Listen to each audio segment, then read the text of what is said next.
what I normally fight in. I've never fought in the smaller cage. My fighting style is movement based, so pick 5 feet all the way around. It definitely affect my fighting. We know that the fight between Thiago Santos and Glover Teixeira keeps getting pushed back a bit. If you were to come out of this one, feeling pretty good, would you want to wait or would you want, maybe a quick turnaround and they just give you one of those guys automatically? I will see what happens after this fight. I'm worried about this fight, and that's that's that's all I can worry about right now.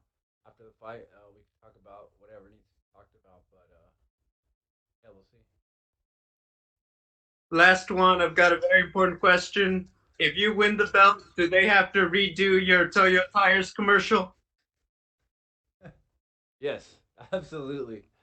But this time I get picked. What was your reaction the first time, you read that, they gave it to you, and they're like, hey, you're going to be there, and this lady's going to pick Forrest Griffin instead of you and Pettis?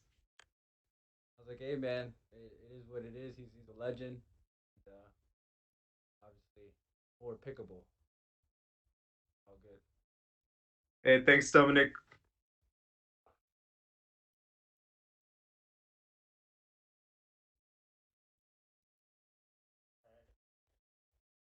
Okay, so we have three questions.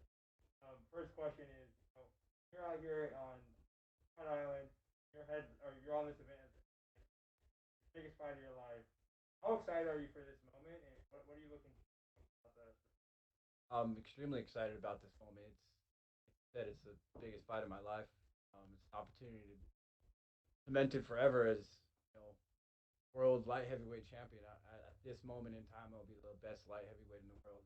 Nobody could ever take that away from me. Something that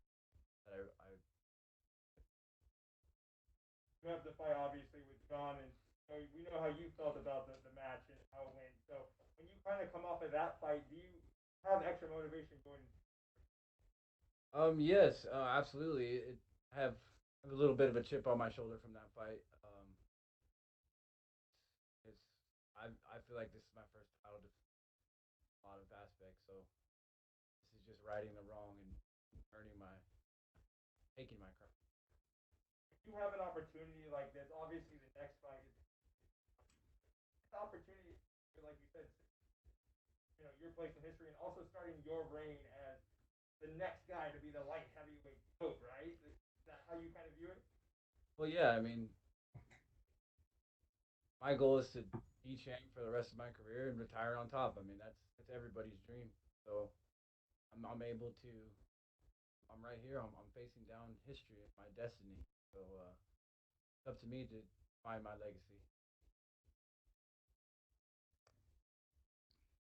We'll take our next question from Pablo Santamaria. Can you hear me? Yes, Hey. How's been your experience on Fire Island until this moment? it's been a good experience. It's been new, different. Obviously someplace I never thought I would be out here in on Yas Island in Abu Dhabi, but hospitality is amazing.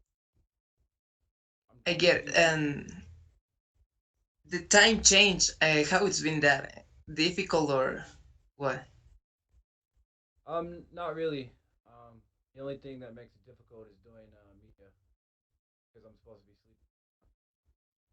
Other than that, I'm fighting at 7 in the morning, so it's much as time is where I'm from, California time. Not bad. Okay. Uh, and the weight, you're close to 205 or no? Oh, it's gonna be a tough weight cut, man. Stressing out about it, but we'll see what happens. It makes difficult cutting weight on your hotel room. It does, and that's one of the challenges. Yeah, we'll see what happens. And my last one is, what's your prediction for the fight, Tom? My prediction for the fight is I'm gonna win. That's the only prediction I can give you. My hands gonna be raised. I'm gonna be rain. Okay, thank you very much, Dom, and good luck. All right, thank you very much, Dominic. You're all set. Hold the hat.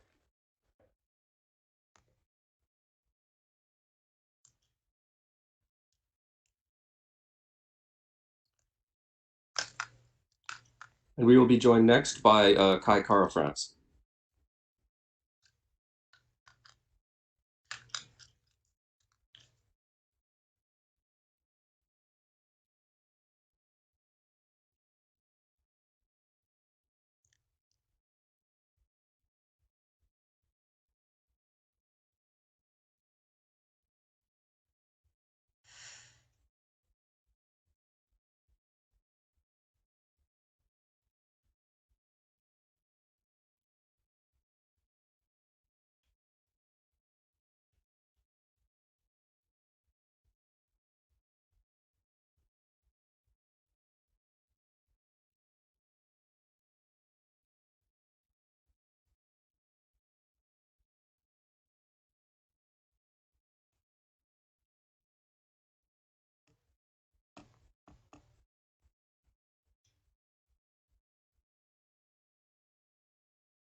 We are now joined by number 7 ranked UFC flyweight Kai Kara France. Kai, thank you for joining us today. All good. And we'll take our first question from Christopher Reeve. Your line is open. G'day, Kai. Don't worry, I'm not gonna call you Krillin. Don't worry, I won't do that to you. Just a quick one from me. Obviously, it's your first fight on a UFC main card in a pay-per-view. I guess this what your fifth or sixth fight with the UFC now. Just being in this position, what do you think that says of what the UFC see in you? Yeah, it's definitely a privilege, and there's a lot of spotlight on me. I know there's been bigger flyweight fights, title contention fights that have been on the prelims. So it's definitely um, a massive thing to be on the main card as a flyweight. And I want to make the most of it. I want to take off both hands and run with it. I know there's going to be a lot of spotlight, especially having two title fights on this card. And this is probably one of the biggest sporting events in New Zealand this year. Blacks are inactive right now, and rugby is international like it usually is. So everyone's tuning into this fight. There's four of us on the card. People that don't necessarily watch fighting are going to be tuning in, and I want to capitalize on that. I want to make them remember my name, and make them know that I'm here to stay, and I'm here to climb the rankings, and get a title shot. But I know the next guy, Brandon, he's in front of me, and that's all I'm focused on. So hopefully I live up to my nickname. I know I've promised a finish, and I haven't delivered so far, but I've put everything into this camp, feeling so fit and so ready, and I can't wait just to get back in there. What was the story behind, I guess, getting this match made up? Obviously, you're fighting backwards, which isn't ideal, but it's pretty jammed division at the moment. Yeah, it was one of these things when we got the call. Brandon's name was the only one on the table, so I didn't want to sit on the shelf anymore, and I told Eugene, let's just get this one. Let's just go with this fight, and it happened to be with three of my teammates. So I'm glad it's all worked out that way, and Brandon's a tough opponent. I know it's his only second fight, but he's coming off a good win, and I know he's going to bring the fight to me. So it's a good matchup, and I can't wait. And I know all the boys are kind of paired off when you got over there for quarantine. Who'd you get stuck in a room with? For the in Vegas, we were all roomed by ourselves, but then in Abu Dhabi, I'm roomed with Carlos, so not too bad. Me and him get along quite well. He loves to get up early and do his meditation and his yoga, so I'll leave it to him. But no, he's good. He's a good roommate to have, and he's not, I guess, too opinionated. And just lastly from me, obviously you fought in just a bunch of different countries. How important is that experience going to be in this fight when you're going to be fighting at some ridiculous hour in the morning? Yeah, I know this is definitely something that will play in my strength. I've fought in 13 or 14 different countries now. I fought in China in those studios where there's no crowd. Fought on the Ultimate Fighter where there's no crowd either. And this is just another occasion. I won't be overwhelmed. I think this is Brandon's first fight outside of America, so got to play all these things in consideration. All these little factors where the travel, the time difference. Um, you don't know how you're going to react, and this is all familiar for me. I've done this before, and that's why I'm not phased by any of this. It's all business, even though we're on Fight Island for UFC 253 on a pay per view on the main card. It's just gonna feel like another sparring day for me in City Kickboxing. So I'm more than ready for these big moments. Sweet. Cheers, brother. Go well. Not bro. We'll go next to Ezekiel Gonfi. Your line is open. Hey, hello, Kai. How are you? Good. How are you? Fine, thank you. So, how it was the travel to Abu Dhabi? It was a bit of a journey. We had to stop in Vegas for a week, and then quarantine for 2 days, get tested, and then we got to go on a chartered flight to Abu Dhabi. And then once here, had to get tested again, stay in a hotel for another 2 days. So we had to be creative with the trainings. We could only train in our hotel rooms. We had to put the mattresses against the wall and work in our rooms. But we got the work done, and now we're a few days away from weigh-in and then fight night. So all the boys are looking good. There's 4 of us on the card from City Kickboxing. It's the whole squad's come out for this fight, and we can't wait. It's been so long since I last fought in February. My last fight in my hometown in Auckland, New Zealand, and I missed that feeling of fight week, and I missed those butterflies backstage. So I'm just itching to get back in there. And which adjustments did you make since your last fight? What things did you change in your fighting game? I've just worked on my whole game. It's allowed me time to kind of work on my mental side as well, work on all these little things outside of the actual training to get an advantage. Working with a breathing coach, working with um, you know my recovery side of things as well as my strength side, and then adding mobility and putting all those things together. So now I feel like I'm more complete, and I'm glad it's kind of taken me this long to get a fight because I know I'd be ready. And at one point we were living at the gym in New Zealand. That was a unique situation, but it was probably the best thing we could ever have done. Um, all 4 of us living in the gym with a few other teammates. Eugene, our head coach, was there as well, and we were just eat, sleep, train, repeat. That was our routine, and that's what got us more than ready for fight weeks for Abu Dhabi. So yeah, it's been a great camp, and we can't wait to put on a show. Did you have the chance to study your rival because he's a very good submission artist? What do you think about him? Yeah, he's a great opponent. He's got some good wins, and he's crafty on the ground. We've done our homework, and we know um, we feel comfortable in this matchup. So there's no secret. I'm going to go out there and I'm going to put it on him, and I'm going to put the pressure on him. So I can't wait to test my skills against him, and um, he's gonna show me I haven't seen anything before. So um, number 9, I'm number 7. He wants to take my spot, um, but we've got something coming.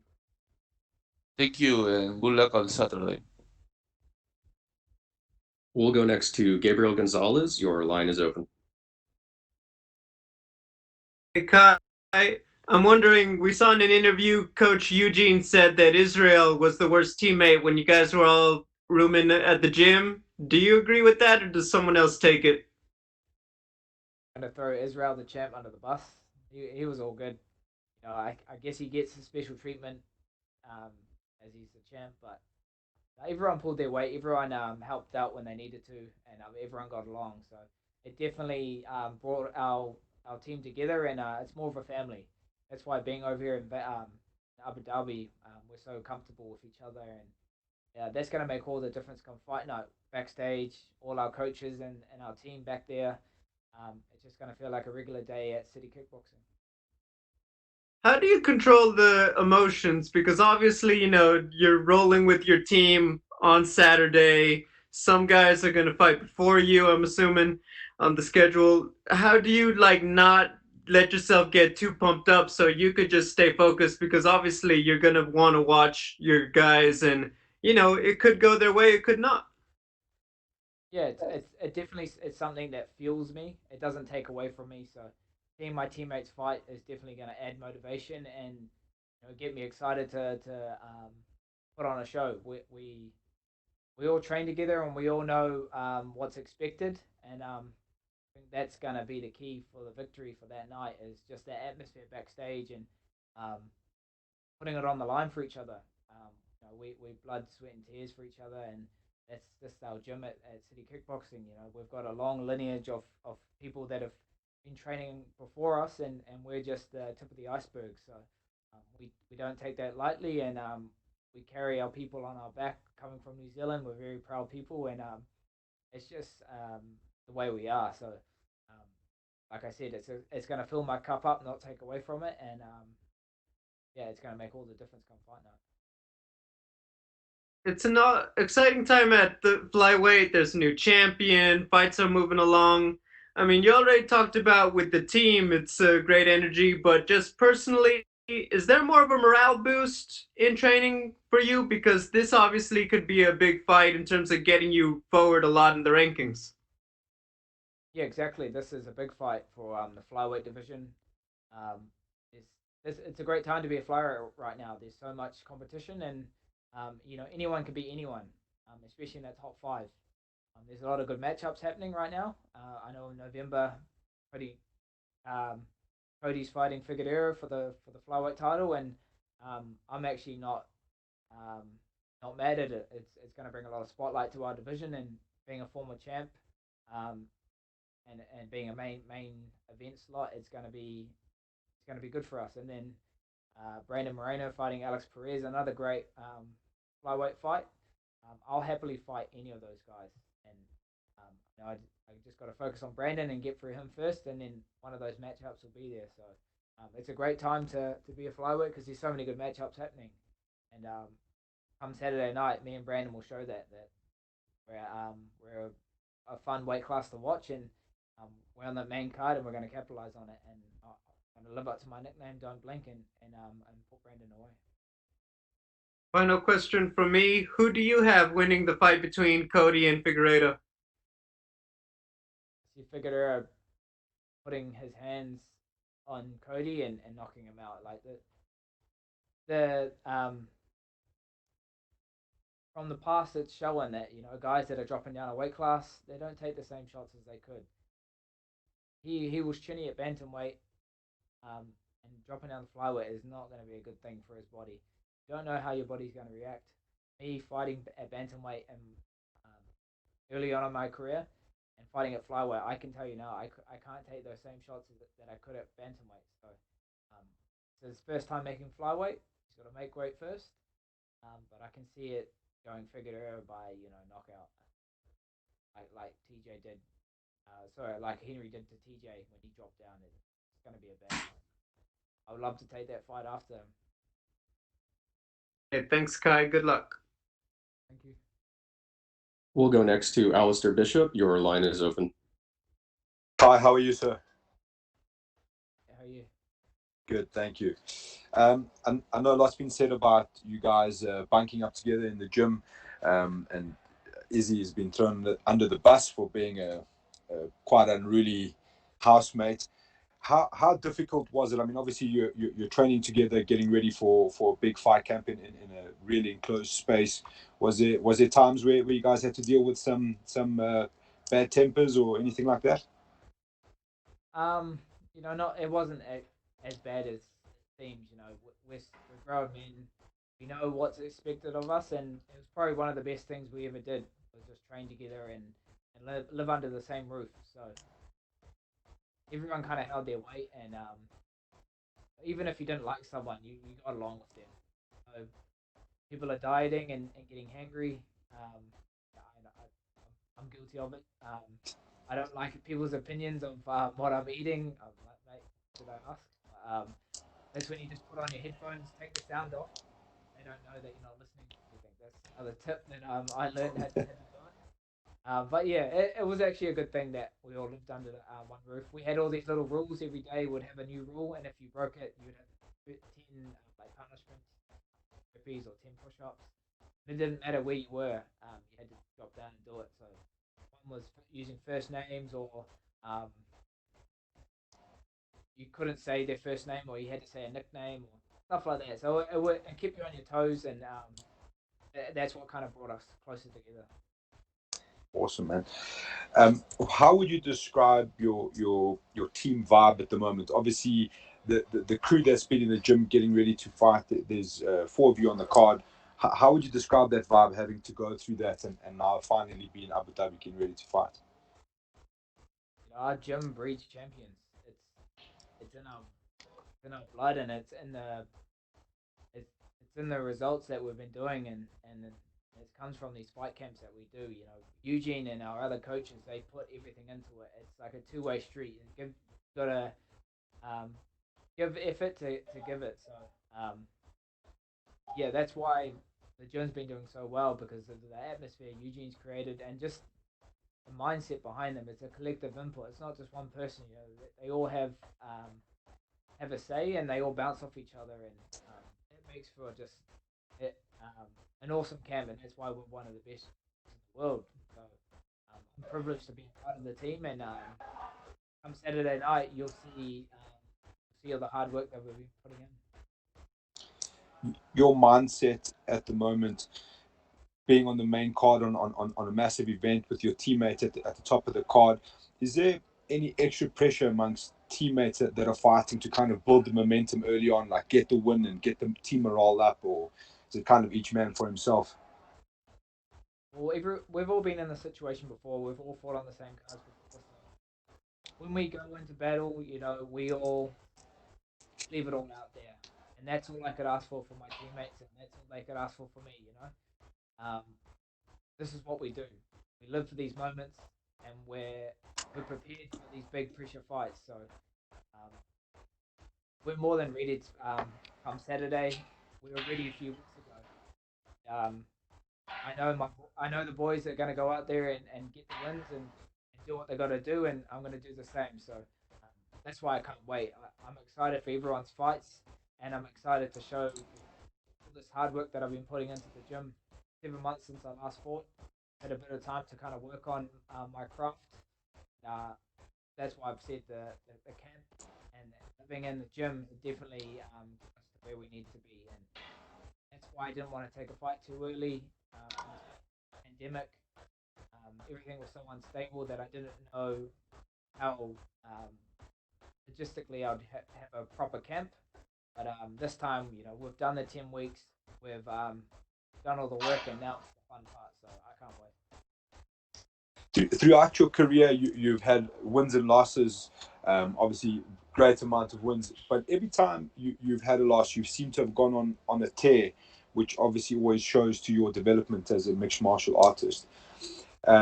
You lost one and won one recently in the last 2. Do you predict for yourself and another good run here, a good win streak all the way to the title? Exactly. When you take a loss, you just learn from it, and that fight against Moreno that we lost in December, when Alex won the title against Max Holloway, we were so close. The little things that we could have adjusted and changed, it would have gone my way. So Eugene, he's a great mentor and a great coach, and the best thing he said to me is, let's just run it back. You're right there. Just need to change a few things, and that's what we did. And look what happened. We got the win in UFC Auckland in my hometown. So I'm so thankful that I have Eugene as a head coach, and I'm a part of the city kickboxing team. And that's just what we do. We don't dwell on losses. We just pick ourselves back up and we move forward. So it creates momentum and it builds character. And I'm glad I took those losses early on in my career before the UFC, because they're blessings in disguise. It helps you adapt, it helps you learn, and it makes you really dig deep and figure out ways to right those wrongs. And that's what we've done. Last one for me, Kai. You mentioned Eugene, your head coach, a couple of times. What does a guy like Eugene Burnham mean to you? He's a father figure for everyone at the gym, as well as a mentor and a good friend. I would definitely not be in the UFC right now if I wasn't under Eugene. I was in Thailand, living there for 4 years. Back in 2016, it was after the Ultimate Fighter. I came off a loss, and first thing I said to Eugene, I said, "What do I have to do to get back into the UFC?" He said, "Just turn up to training and take care of itself." So, 4 years later, 2020, ranked number 7 in the world, 4-1 in the UFC, about to fight on the main card for a massive pay-per-view. So all the stars have kind of aligned, but the hard work's been put in, and all led by Eugene. So it's great to be here, but it's all business time. We're gonna go 4 from 4, and bring the wins back to New Zealand. Fantastic, thank you, sir. Best of luck. Cheers, bro. Thank you. We'll go next to Martina Silok. Yeah, hi, hello. Hi, sir, how are you? How are you? Sir, I have just two questions. First of all, you have 5 fights in UFC, 1 lost, and you're now number 7 in rankings. How many fights do you have to win, in your opinion, to get a title shot? All right in front of me. I'm only a few fights away. But I have to just focus on what I can and control what I can, and that's Brandon, and that's the person right in front of me. So that's all I'm focused on at the moment. And then once we get past Saturday, we'll look at who's the next guy. But I can definitely see myself fighting for the title in 2020. And the last one, do you feel like your division is still endangered and might be closed? No, definitely not. If you look in the past, the last 20 UFC cards, at least one of them's always been a flyweight fight for fight of the night or performance of the night, and that just goes to show that the rest of the division is putting on exciting fights, and us being on the main card for pay-per-view shows that the UFC are recognizing this, and I will happily live up to the pressure and the spotlight and put on for the flyweights as well as myself. So I don't think we're in danger, and here to stay. Okay, thank you very much. We'll take our last question from Chester Liu. Your line is open. Okay, Cara friends. The last time I'm Chester from PP Sport China. The last time you fight together with your city kickboxing teammate, Israel Adesanya was UFC 234 in Melbourne, and you're on the prelims card. And this time, Israel Adesanya is still in the title shot, but you're also on the main card, just the fight before the co-main event. How does it feel to you?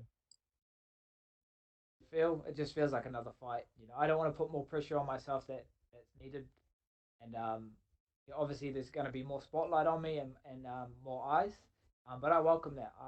I live for these big pressure fights and these big pressure moments, and I'm more than ready for it. And city kickboxing has helped me prepare for these big moments, so I welcome it, and I can't wait. I'm excited, and I've missed those feelings of fight week, being backstage on fight night, having your hands wrapped, and going out there and putting it all on the line. It's been too long for me, and after this fight, I want a quick turnaround. I don't want to wait as long as I have. Okay, that's all. Thank you. Yes, thank you. Thank you very much, Kai. You're all set.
We are now joined by UFC featherweight Hakeem Dawodu. Hakeem, thank you very much for joining us today. Yeah, thanks for having me. And we'll take our first question from Gabriel Gonzalez with Capeside Press. Your line is open.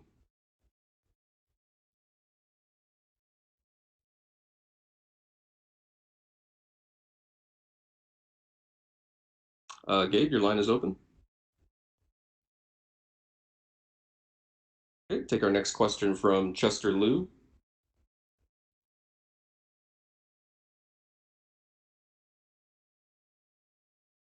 Chester, your line is open.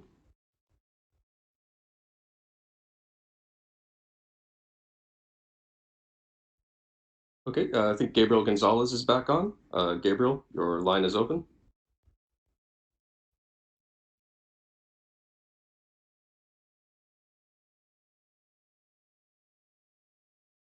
Hello? How you doing?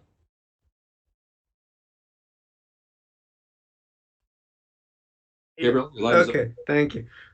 So Hakeem, you've been in the UFC minute. Yeah, can you hear me? Hello?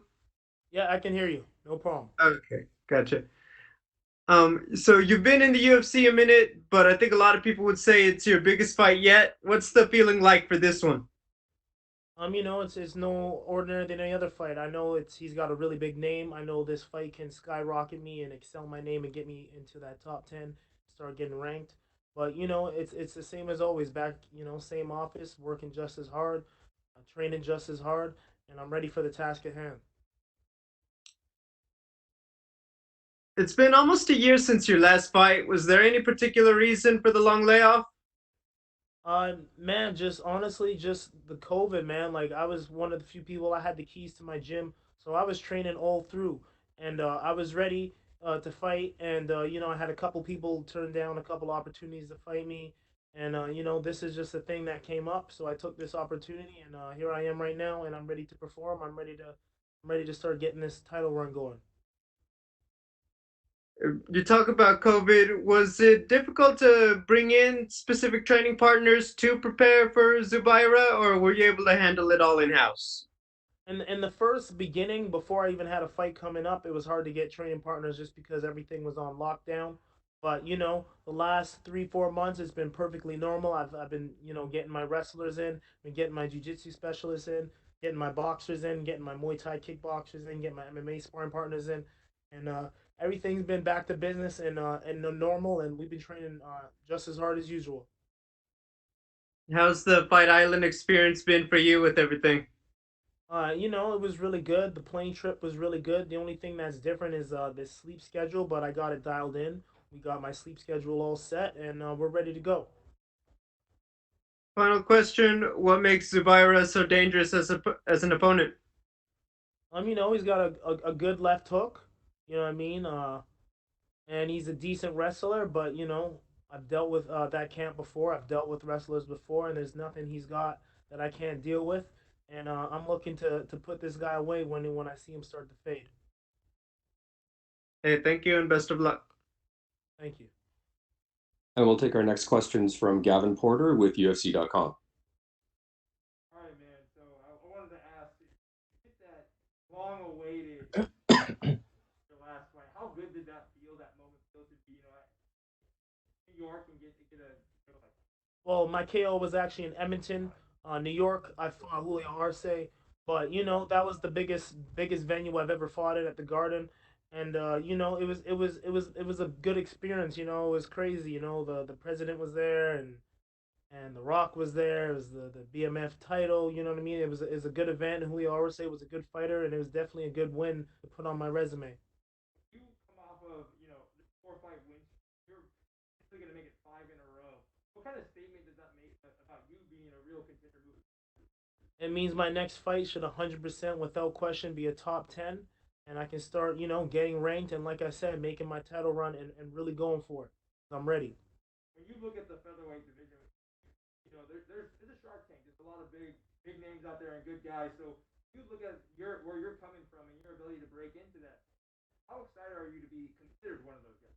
I'm super excited. The featherweight division is one of the deepest. I think is the deepest division in the UFC. But at the same time, I'm a shark. and I'm on the same level as these guys, if not better. This is my 71st fight coming up. I'm a former world champion kickboxer. I was the best amateur decorated kickboxer there was. So there's nothing I haven't been through, nothing I can't handle, and I'm definitely at the top of these guys, and I'm right there with them. My last question is: can you think of a better opportunity than being on another pay-per-view card on Fight Island with coming through a pandemic and all these adversity and all these obstacles to get into that top 50 that you want? Yeah, man, they're definitely giving me the best opportunity. This is the first fight back on Fight Island. Everybody's gonna be watching. It's a big main event. They got me on the main card, and I'm gonna make the most of this opportunity. We'll take our next question from Martina Siluk. Your line is open. Hello, sir. How are you? How are you doing? Well, thank you. So, a couple of questions from me. First of all, you said that you would like to fight with somebody from top 10 in the rankings. Is there somebody that you have on eye?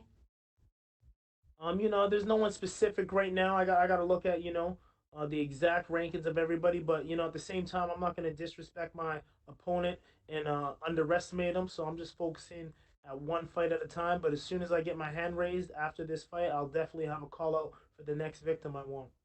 So, what can you say about Zubaira Tukhugov? What kind of a fighter is he? What do you think about his MMA skills? He's got a big overhand left and a big overhand right the first 3 minutes of the fight. He's a decent wrestler, but it's not my first time fighting somebody from that camp. I've put away people from that camp before, and I feel like my skill set is a lot more than his. I'm a lot more diverse. I have a lot more weapons that I can use at my disposal, and I feel it's a good matchup. And I hope he's not underestimating me because I'm more than ready to put him away. The last one from me is about Fight Island. How do you feel there? How many times were you tested for COVID? And do you feel safe as a person there? I definitely feel safe. I think I've been tested 3 times, two or three times so far. I feel safe. They've been really precautious. We had the quarantine here. We had the quarantine in Vegas. I think everyone's COVID free, and I think they're really taking the safety precautions very serious here. And I feel like everything is okay. Okay, thank you, sir. Have a great fight. Thank you. Okay, thank you very much, Hakeem. You're all set.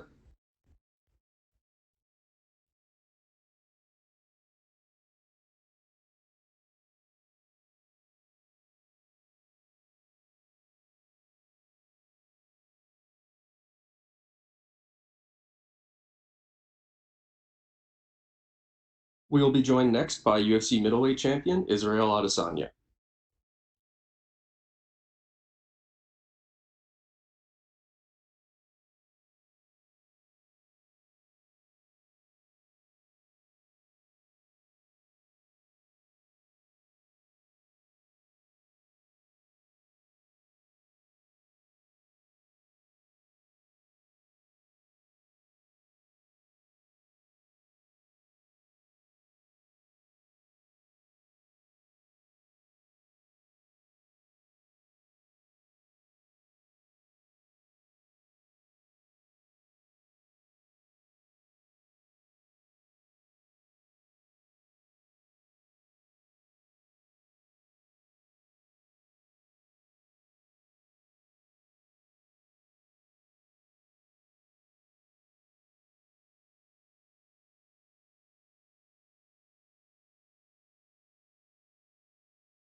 He works hard. He needs a break.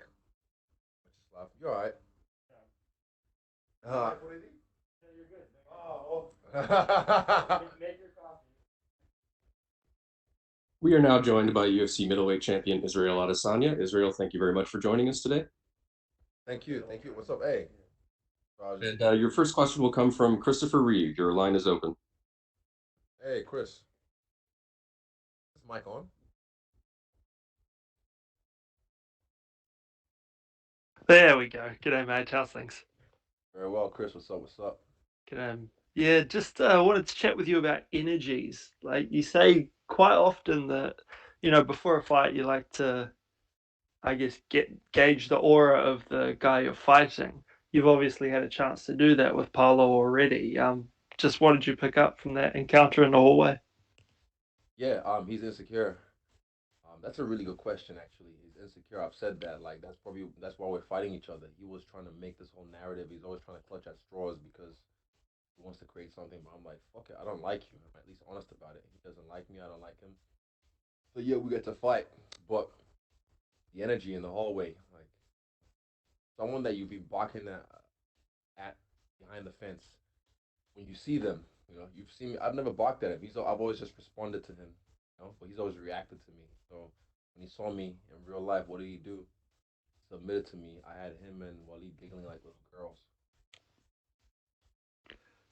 I know us media types are really hyping this fight up.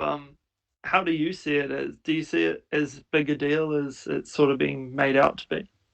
I think the muscles fool everyone. The muscles and the whole flurries and fighting punching bags fools everyone.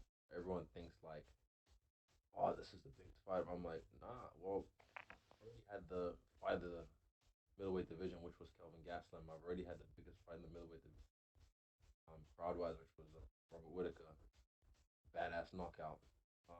But yeah, this fight's just gonna be a showcase. I'm gonna make it look easy. A lot of people are gonna be shocked by that. And I heard you saying in the earlier media conference that you've already told Jared Cannonier that if he gets past Rob, then he'll be next. Was that like direct contact you had with Jared? Like, how did that come about? Yeah, I just DM'd him and I saw. 'Cause I followed him maybe last year, early this year sometime, and I followed him.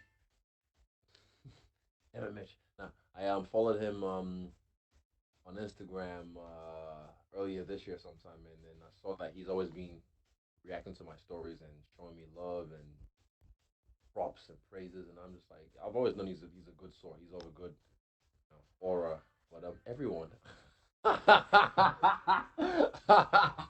And yeah, I felt like there's no need to be bad blood to fight someone. He's been the dark horse of the division for so long, and it's just like, yeah, I look forward to challenges like that. Me and my coaches have had my eye on him for a while, and his resurgence at middleweight being proven to be a unstoppable force.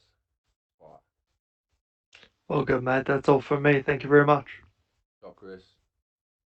We'll take our next questions from Peter Carroll. Your line is open. Hello, Izzy. How you doing? Oh, what's up? I'm just wondering. I was at the fight in Melbourne against Whitaker, and I thought that entrance was something that transcended the sport. It went on to, millions of hits all around the world. And now Dana has said he doesn't love them. Does that surprise you? The fact that he doesn't love these moments that seem to take on a whole new fan base for the sport and you.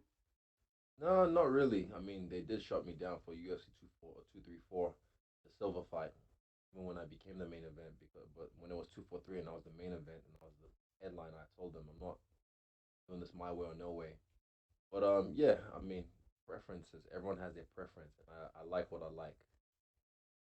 Is it safe to say without the crowd in attendance in Abu Dhabi, there probably won't be a similar festive kind of entrance, or do you have something up your sleeve for us?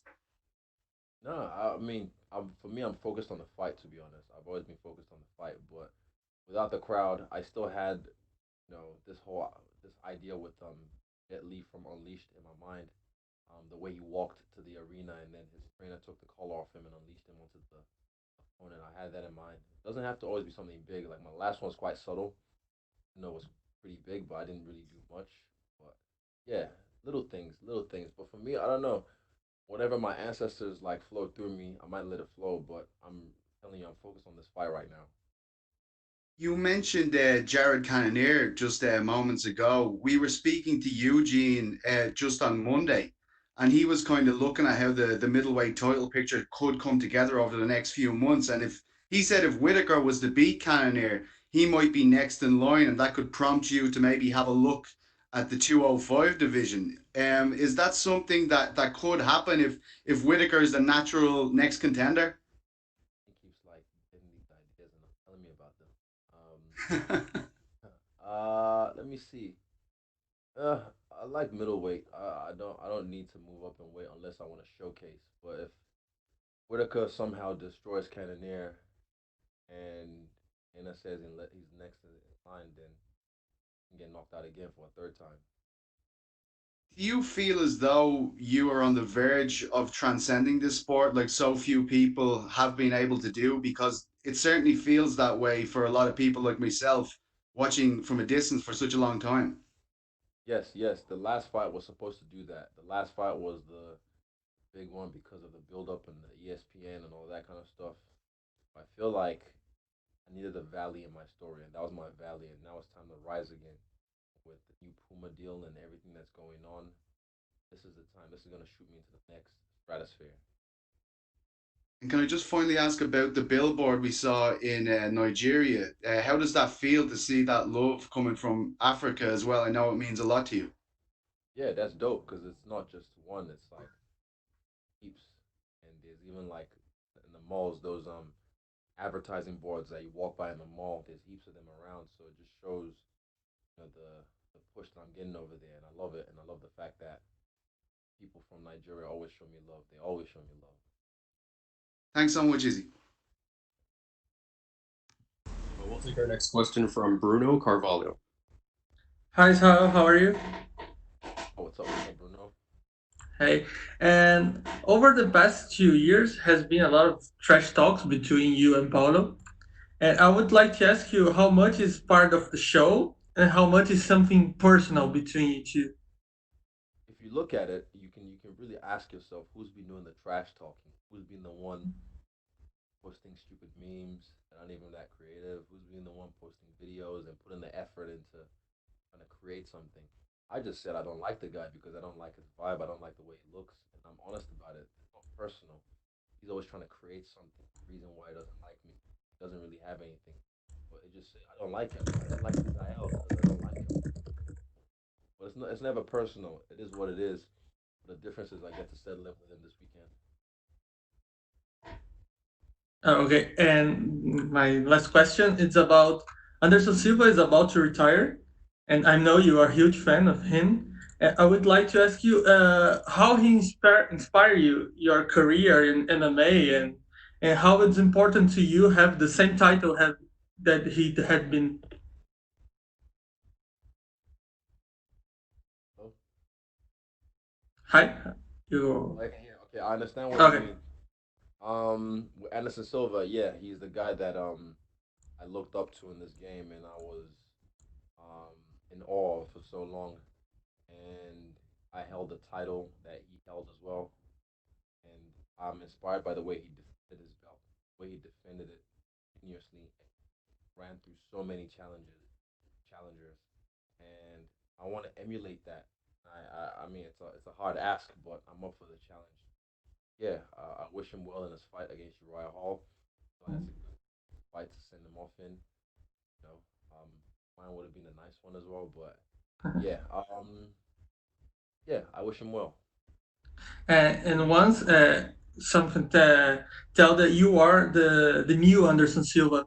Do you think you are the new Anderson Silva? Nope, I don't think I am. I'm the first Israel Adesanya. Okay, thanks. Have a great fight. Thank you. Well, we'll take our next question from Damon Martin. Your line is open. Izzy, you mentioned, when you ran into Paulo earlier this week, the certain energy you got from that. You've had opponents trash talk you, but you've also had opponents be very respectful towards you. You mentioned Jared Cannonier. Nothing but respect for you. Do you have a preference when it comes to the kind of opponent? Does one get you more excited than another? Not really. No, no. This is the interesting about this game is the fact that you have so many different characters, so many different personalities. And I don't really think one gets me more jazzed up than the other. Just you have a badass motherfucker in front of you who's trying to take you out. So that's always enough motivation for me. I don't need any extra. All the extras are just extra. Yeah, I do like extras sometimes. Fries, guac. Yeah. Uh, when the controversy obviously happened over here in the States with the George Floyd killing, obviously you made a strong statement of that, at home, and you talked about Black Lives Matter and things like that. I hate to bring of a bad subject, but I'm sure you saw this past weekend, Colby Covington had some pretty inflammatory things to say about Black Lives Matter, had some pretty inflammatory and bad comments towards a good friend of yours, Kamaru Usman. What did you make of that, and what do you make of those kind of comments? Kind of hitting the airwaves like that. Not, there's not really been a lot said about it. I mean, it just shows you the landscape of the media and what it is right now. I made a joke about dropping your mirror like the Twin Towers, and everyone lost their mind. And if I said at the joke, and it was pretty funny, but people took it as like I was being offensive and like digging, but I was making a joke. This guy has directly insulted my culture, my brother, and many other cultures and stuff, and no one says anything. But it just shows you a mirror. It shows you a mirror to you guys. So yeah, I don't really care. Kamaru Usman broke his jaw, so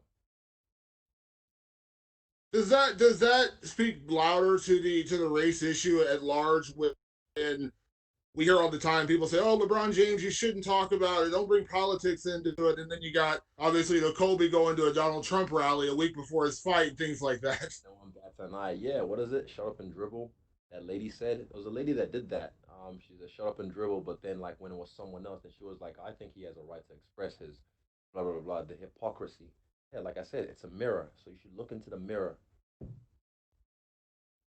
And last thing for me is you've obviously already made a name for yourself in this sport. You got this Puma deal, which is a very big deal, and you've mentioned it before, keeping a level head, but understanding what comes along with superstardom. Are you feeling that now? I mean, as you sign these bigger deals, as you get these headlining fights, are you kind of feeling that superstardom? And how is life adjusted for you as you try to stay the same person, but understand that you're gonna have that brighter spotlight on everything you say and everything you do. Did you burp? Oh, Can you hear me? Sorry. oh, no, I could hear you. I just thought you burped or like. No, I didn't. I didn't. I promise I didn't. Yeah. For me, it's just the same as always. To be honest, because every fight is the same thing. It's always bigger and better and bigger and bigger and bigger. So yeah, it's never. I've never shied away from it. I've always embraced it because I've prepared myself for this jump before I got in the UFC. I knew this was gonna happen when I got here, and here it is. So I'm just embracing everything and soaking it all in while I can, because when it's all said and done, I want to look back on it and like, yo, I was there.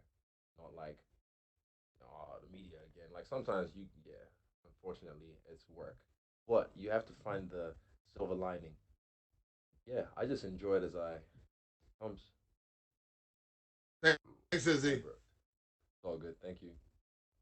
We'll take our next question from Ezekiel Bergonzi. Your line is open. Hey Israel, how are you? Very well. What's up? What's up? How was it travel to Abu Dhabi? Traveling to Abu Dhabi was easy. Traveling to Abu Dhabi was a breeze thanks to Emirates. Plug. But we need to talk. Tim, Emirates. Talk to them. But yeah. Oh my bad. Fuck. No. No. I know. No. No. I know Etihad. Fuck. Oh damn it! I plugged them wrong on the thing. Damn it. On Etihad. On Etihad. Etihad's like quite new. That's why Emirates is always used. Yeah. Yeah. My check.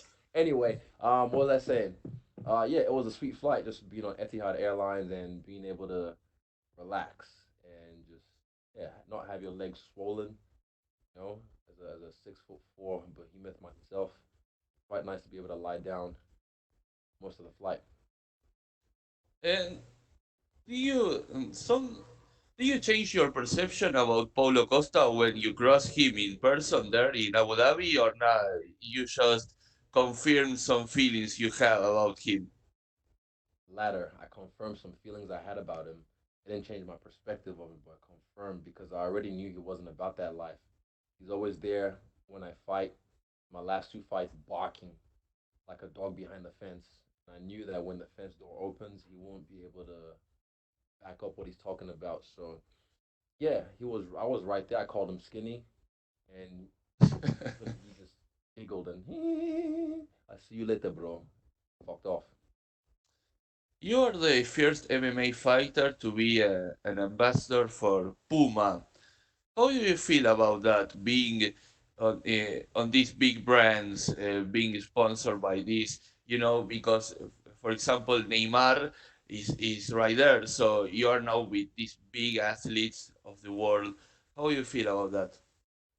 I think it's awesome. I think it's a good fit for myself because I'm not a guy who is sometimes, as media likes to say, media trained, and I'm very free with my words and my expression of myself. And I feel Puma is as well. So the fact that they can see me and accept me as I am, that's beautiful, and I think it's a good fit. Yeah, it's a dope partnership. It's an honor to be working with them, and I can't wait till this weekend. And after I'm done with Costa, we'll have to talk again. So, in recent comments, Dana White say that he is not into very flashy entrance. So, what shoots are you going to do this time? I Because wasn't I you wasn't did. really planning on doing anything because no fans, but yeah, I don't really care what Dana White's a fan of. I just care about what I like and expressing myself. I wasn't really planning on doing anything. I just wanted to. I was focused on the fight on this one. This is I like the look of this whole island thing. No crowd, everyone streaming worldwide like some dark web fight. So yeah, I had something dark in my head for this fight in general. So my last question is: you sent a message to your school teacher on social media. How it Yeah, was yeah, yeah. that? What was that? Repeat that. How is what that? How do you felt sending a That message was to your cool. school teacher? One of my school teachers, he actually used to come to our house when we briefly stayed in Ghana on our transition to New Zealand. He actually came to our house and tutored us as well after school. Um, so yeah, for him, it was cool. It was always nice to me. Yeah, he caned us a lot, but he was always a cool teacher. But yeah, it was. I don't know. How did that feel? Wholesome. It felt wholesome. Thank you and good luck on Saturday. Cool. Classy. Thank you. And we'll take our final questions from Alistair Bishop. Your line is open. Izzy, how are you, sir? Well, how are you? I'm fantastic, thank you. Likewise. My first question, Izzy, it's been labeled by many people as a brawler versus a technician in this matchup. Do you think there's more to it than that? A little bit, but because he does have some technique, stuff when it comes hooks, body shots, he has his hands in the right places. But it's just the levels. There's levels to this. There's levels to this, and I just want to showcase that this weekend. And after your fight with Romero, do you think this is stylistically the kind of fight you need to remind the world of your skill set? 100%. And I feel like Roy Jones when he said Yama forgot.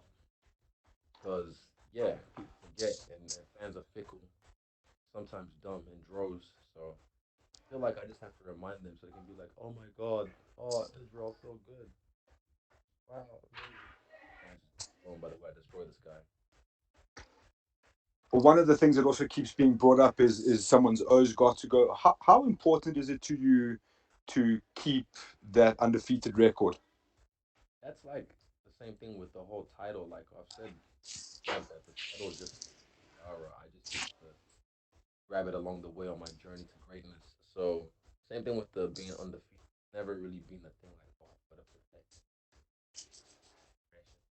It's just a ring. It's a fucking oath. I don't really care about it, but what I care about is whooping ass. Good at doing that. One of the things we've seen in the last couple of years in the UFC is the massive surge of African fighters. What do you attribute that to? Do you think there's a work ethic hidden behind there, or what would you say? And African women might be the hardest workers on the planet. I've seen mothers with the baby on their front and on their back carrying a big uh like tray of plantains in their neck all day in the blazing heat.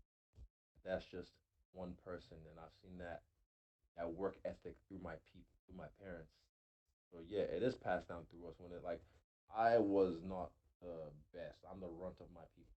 on this. So I wasn't always the hardest worker, but in me, my DNA, I'm bred from that. Parents, like I said, so yeah, when I know when it's time to work, I work. But like I said, I'm the runt of my people, even physically, not a specimen, the pick of the litter. So I've been back home last year, and I saw people rolling in the ghetto, and they probably don't have the best nutrition, but they're bodied up, years old, bodied up. So I like the fact that Nigeria especially is getting privy to MMA because I'm telling you, man, game over like 50 Cent did when he dropped in the club. Rap game, it's game over when Nigerians start taking. I remember a while back, being from South Africa, you mentioned there was a time where you were in talks with the EFC here locally to possibly fight in South Africa. Do you see that in your career, in your future, to headline inside, or let's say Africa, headline a UFC card in Africa before you're done with your career? Yeah, definitely. I feel like honestly, I'd love it to be in Nigeria, and that would be a dream. Someone asked me that question. That would be a dream destination to fight in because I can just imagine the place erupting, a whole stadium just going crazy and knocking out or submitting someone. But the problem is we are our own problem, and I can say that freely, even though some people might not like me saying that. We are our own problem. A lot of red tape in Nigeria, and sometimes a little bit of corruption, which is getting cleaned up, but we are our own problem. So I feel like South Africa might still has its own problems, as every country in the world does. But South Africa has a booming MMA scene, like you said, with EFC, and it would be awesome to be there for a fight. But also, yeah, I think that would be one of the destinations in the future for the UFC when they invade Africa. And the last one for me, Izzy, what advice would you have for young African fighters trying to make their way to the UFC? The UFC, young African fighters, find the right trainer. One thing I'd say, like find the right trainer. It's not about getting hit and the other guy back. It's not about how hard you can hit, how tough you are. Those are all great attributes. But finding the right trainer, because I had that in my own career. When I was living in Wanganui. My first trainer, I realized he just wanted me to do Muay Thai, and I wanted to do MMA. He didn't even like me doing my first MMA fight. I realized that he tried to shape me to fight like him, his style, and I knew early on that this was not the guy to take me to where I needed to go. I went out and I seek the right trainer, and I am blessed that I found you, Chairman. So I tell them it'll be hard right now because it's a young sport, Africa in general. But I'd say just seek the knowledge. The internet's your friend. YouTube is your friend. Tutorials, DVDs. A lot of people have them, but finding the right trainer who cares about technique rather than just toughness. Fantastic. Thank you, sir. Best of luck. And Africa is behind you. Fight kind next year. Thank you, sir. All right, thank you very much, Israel. You're all set.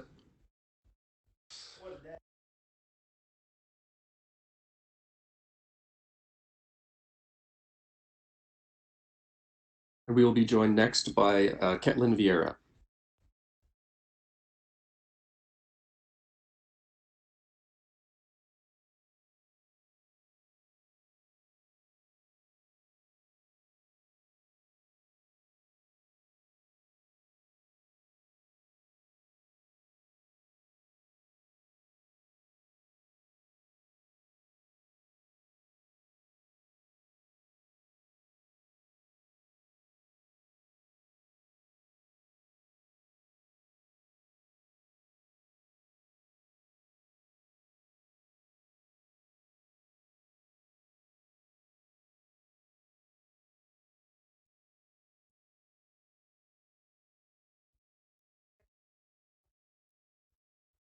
He is supposed to be like so as long as he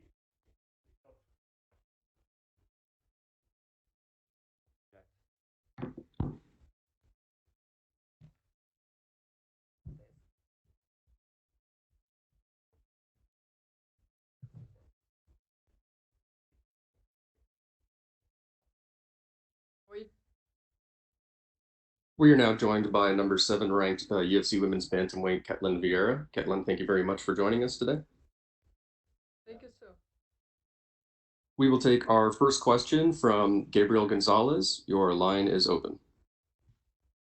Hello, Ketlin. I know it must have been frustrating to have 4 fights canceled. So how did you keep your spirits up when all of that was falling out? Deve ter sido frustrante ter 4 lutas canceladas. Como é que você se manteve bem de espírito?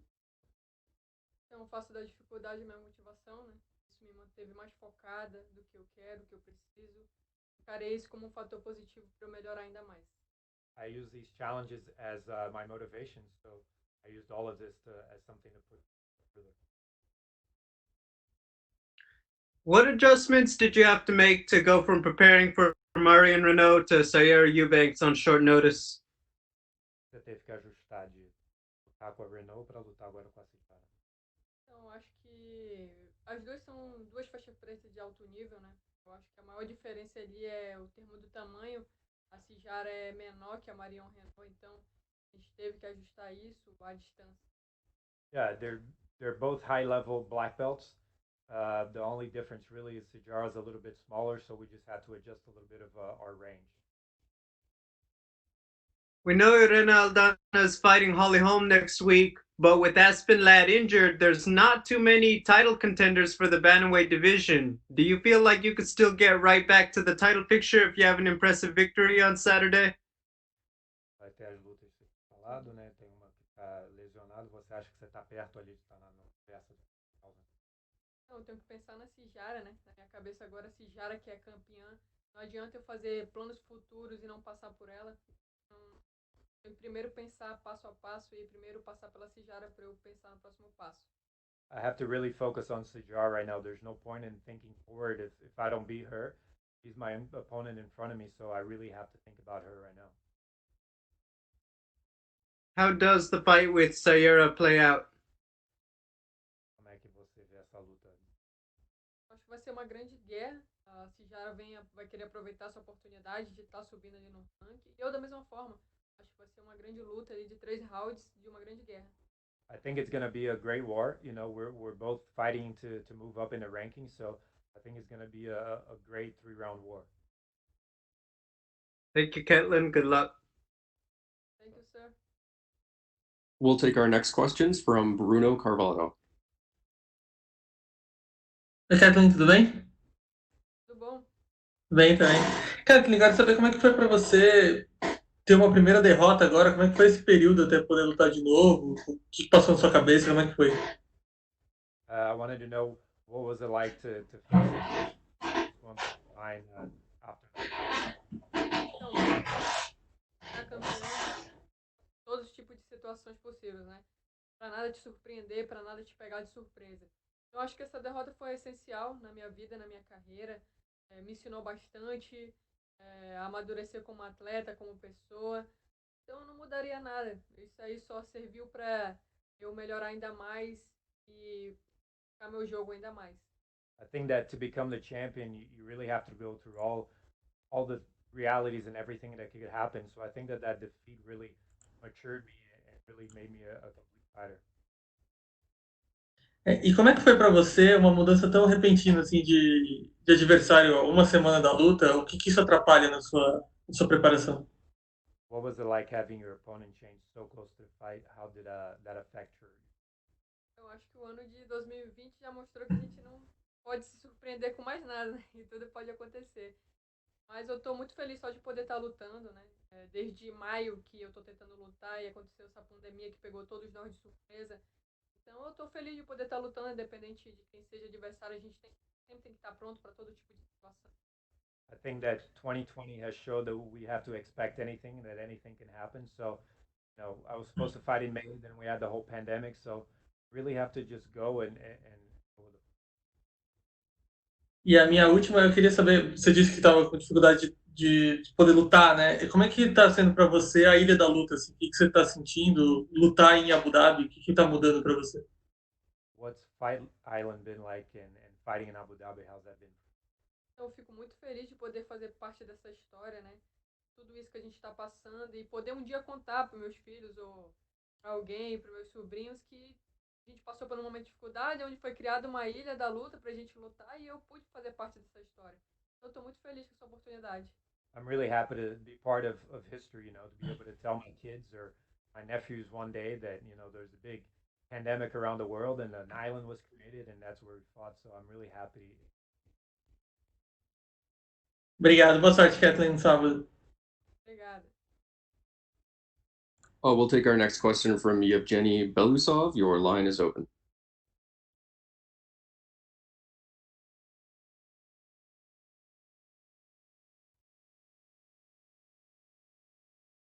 Yevgeny, your line is open.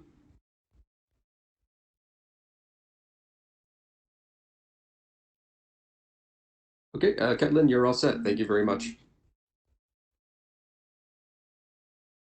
Oh, Ketlin, you're finished. Thank you.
One more. They'll ask a question here.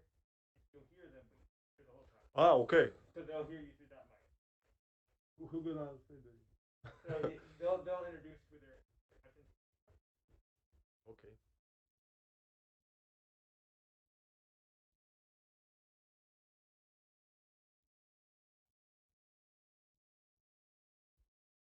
We're now joined by number 3 ranked light heavyweight contender Jan Blachowicz. Jan, thank you very much for joining us today. Thank you. No problem. Pleasure for me. And we will take our first questions from Gabriel Gonzalez. Your line is open. Hey, Jan. In February, you go out there, you knock out Corey Anderson, you're calling out John Jones inside the cage. It looked like the fight was going to happen. Personally, when did you know the John Jones fight is just not meant to be? 6 weeks ago, when they send me email with Dominick fight against Dominick for the title. So 6 weeks ago, I knew that I'm gonna be. I always knew that I'm gonna be next. That my next fight will be for the belt, but that Dominick, that I knew 6 weeks ago. I'm sure you're getting this question a lot, but the talk about, you win the title, but people are going to say you did not beat John Jones to win the belt. I mean, what is your response to that? Because obviously you're up there and you're fighting the best guys available. No, I'm gonna be happy that I'm champion, but this is not my fault. This is not this John Jones, escape from us, not we, So ask him, not us. We do with Dominic our best. We do what we can to do the best fight to watch inside octagon, and I believe that I can knock him out like Corey, and I'm gonna be next champion, and I don't care what people are gonna say that it wasn't the John Jones, but. Anyway, Dominic make a really good fight against John Jones. It was a really close fight, so I don't care. I'm thinking only about belt and Dominic. we saw recently, you released a video documentary, and the big story is you have the rope from the man that you once found. Everyone had questions about this. Can you just tell us the story of why you keep it with you? You know why? Because when I find this guy, so I have to call for police, because he was dead. And police asked me, he say me, hey, you need to take a piece of the rope to home. And I asked him, what are you talking about? Why? For what? And he said, because this is bring you luck. And he showed me his first, rope when he go to situation like this. And I always have this with me. And I say, okay, that's weird, but I check it in internet, and this is true. People long time ago believed that when you find hangman person, you have to take the rope, and this is bring you luck. And now before the fight, I don't take the piece rope to home, but this is still on the tree when I fight this guy. So I always go there and touch it only, and it's work really good. 90%, it's tapping all the time. Final question from me. Obviously, the Fight Island bubble is very specific. There's not too much open, and everyone's secluded. You go out there, you win the title. How does Jan Blachowicz celebrate? Yeah, but the swimming pool is open upstairs, and the bar also is open. So I start celebrating here and finish in Poland after 1 month, something like this. Sounds fun. Good luck, Jan. Thank you. We'll take our next question from Chester Liu. Your line is open. Hello, Yang. I'm Chester from PP Sport China. My first question is, are you surprised that this matchup was promoted to championship due to the John Jones vacant? And does that make your desire to win stronger? I'm not surprised because he don't John Jones don't know what to do. He go to heavyweight. He will not fight again, so nobody knows what he gonna do. So he left the belt, and I knew that my next fight will be for the title. No Jones. Next in line is Dominick and me. So not surprised.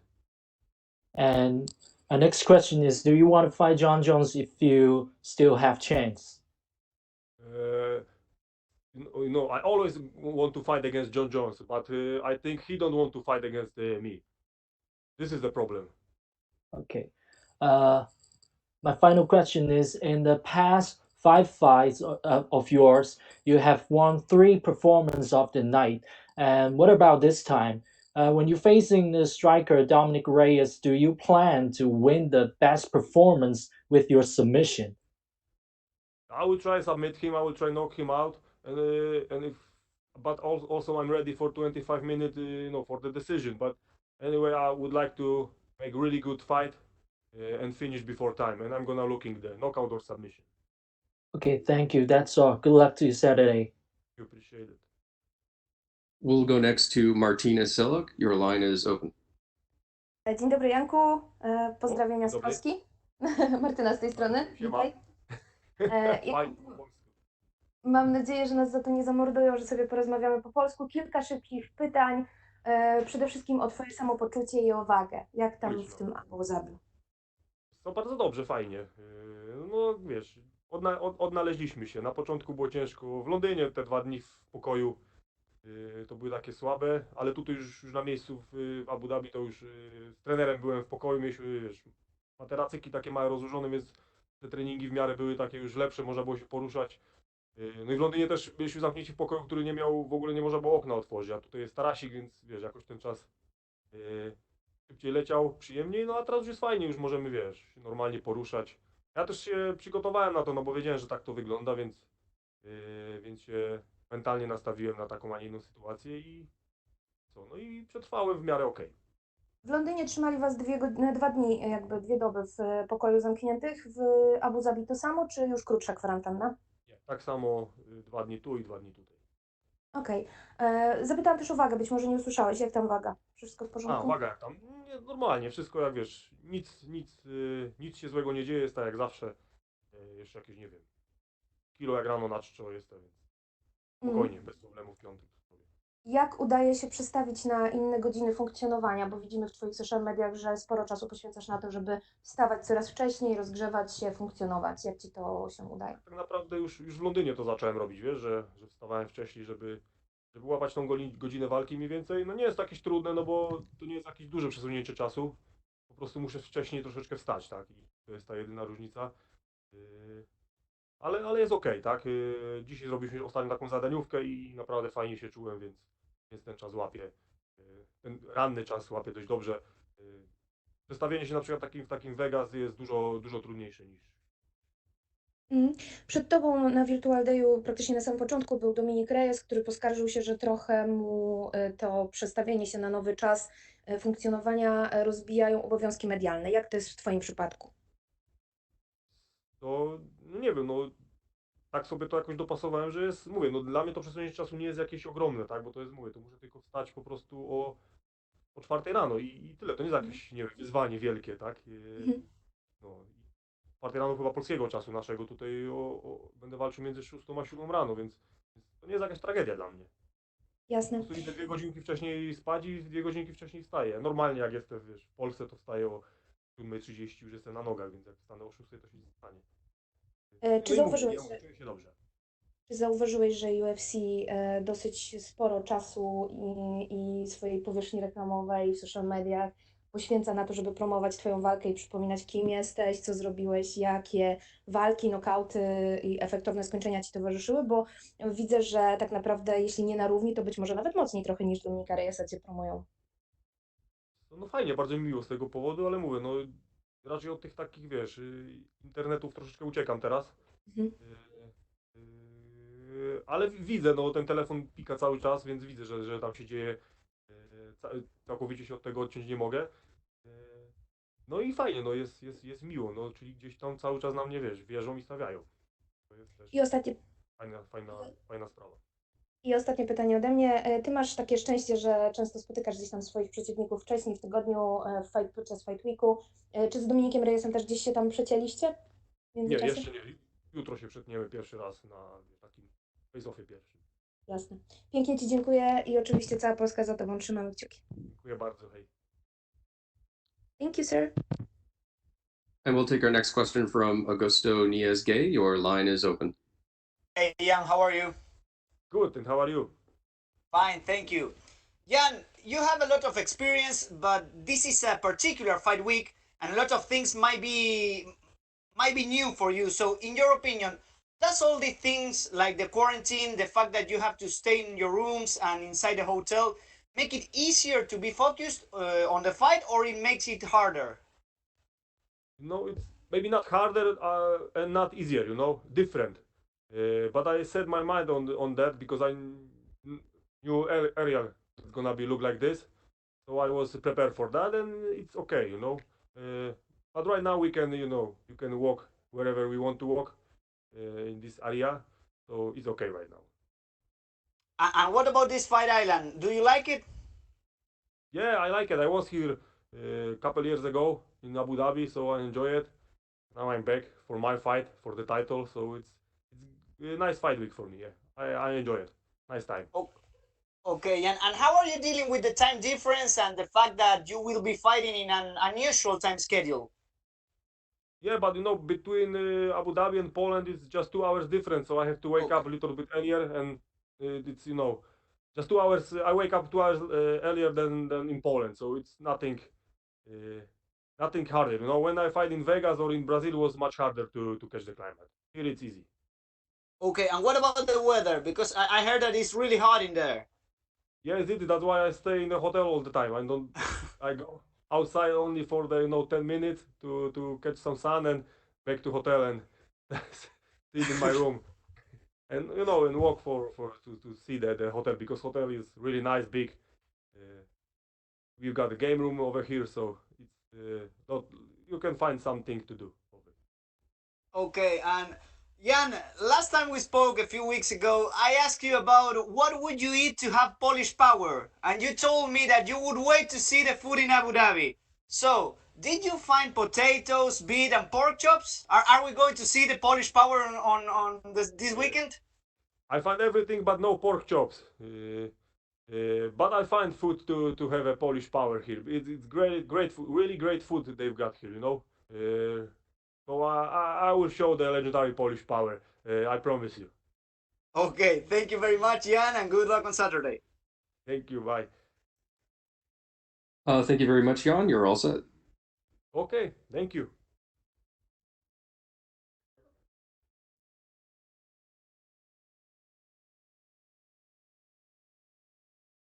And we will be joined next by Sajara Eubanks.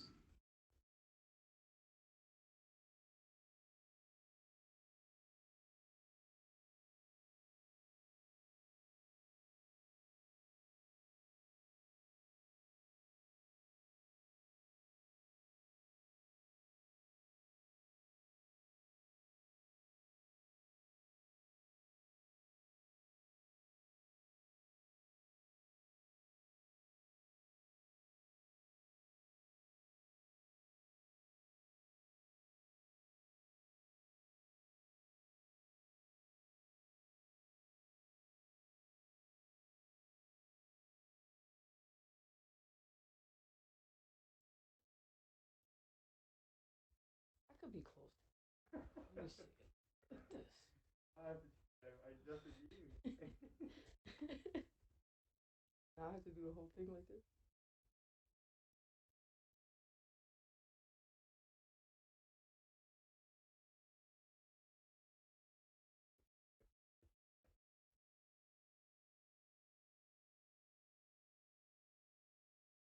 We are now joined by number 13 ranked UFC women's bantamweight Sajara Eubanks. Sajara, thank you very much for joining us today.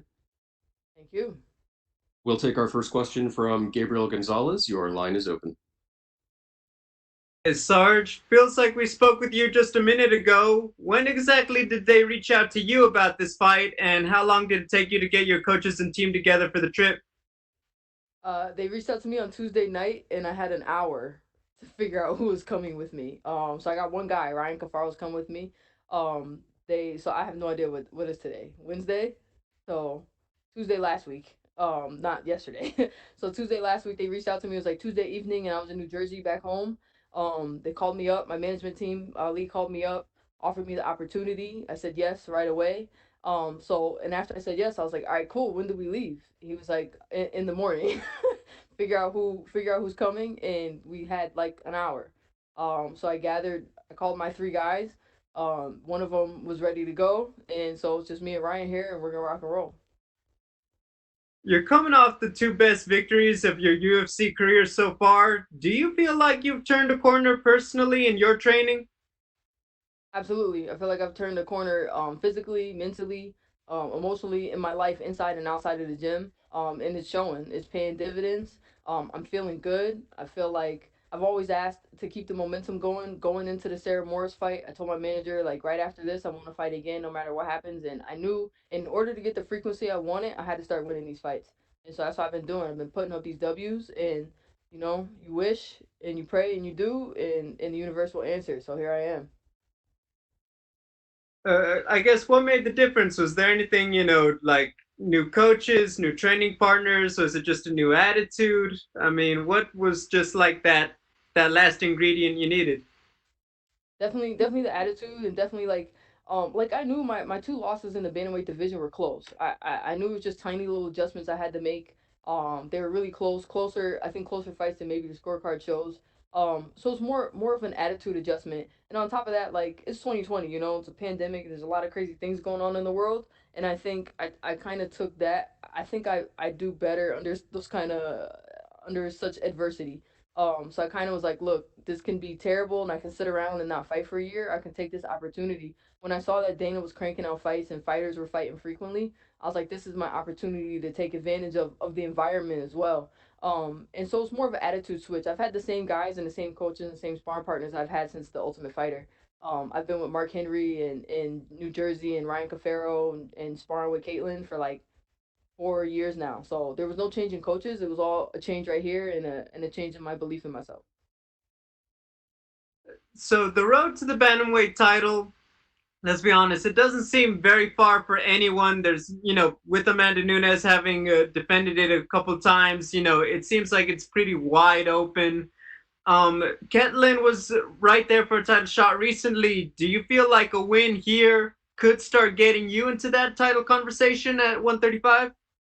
Heck yeah, it does. I mean, when a 13 comes in and beats a 6 on 10 days' notice, if that doesn't get you some attention, if that don't get you close, I don't know what else does. But that's my goal. My goal is to be the champion. My goal is to climb this ladder.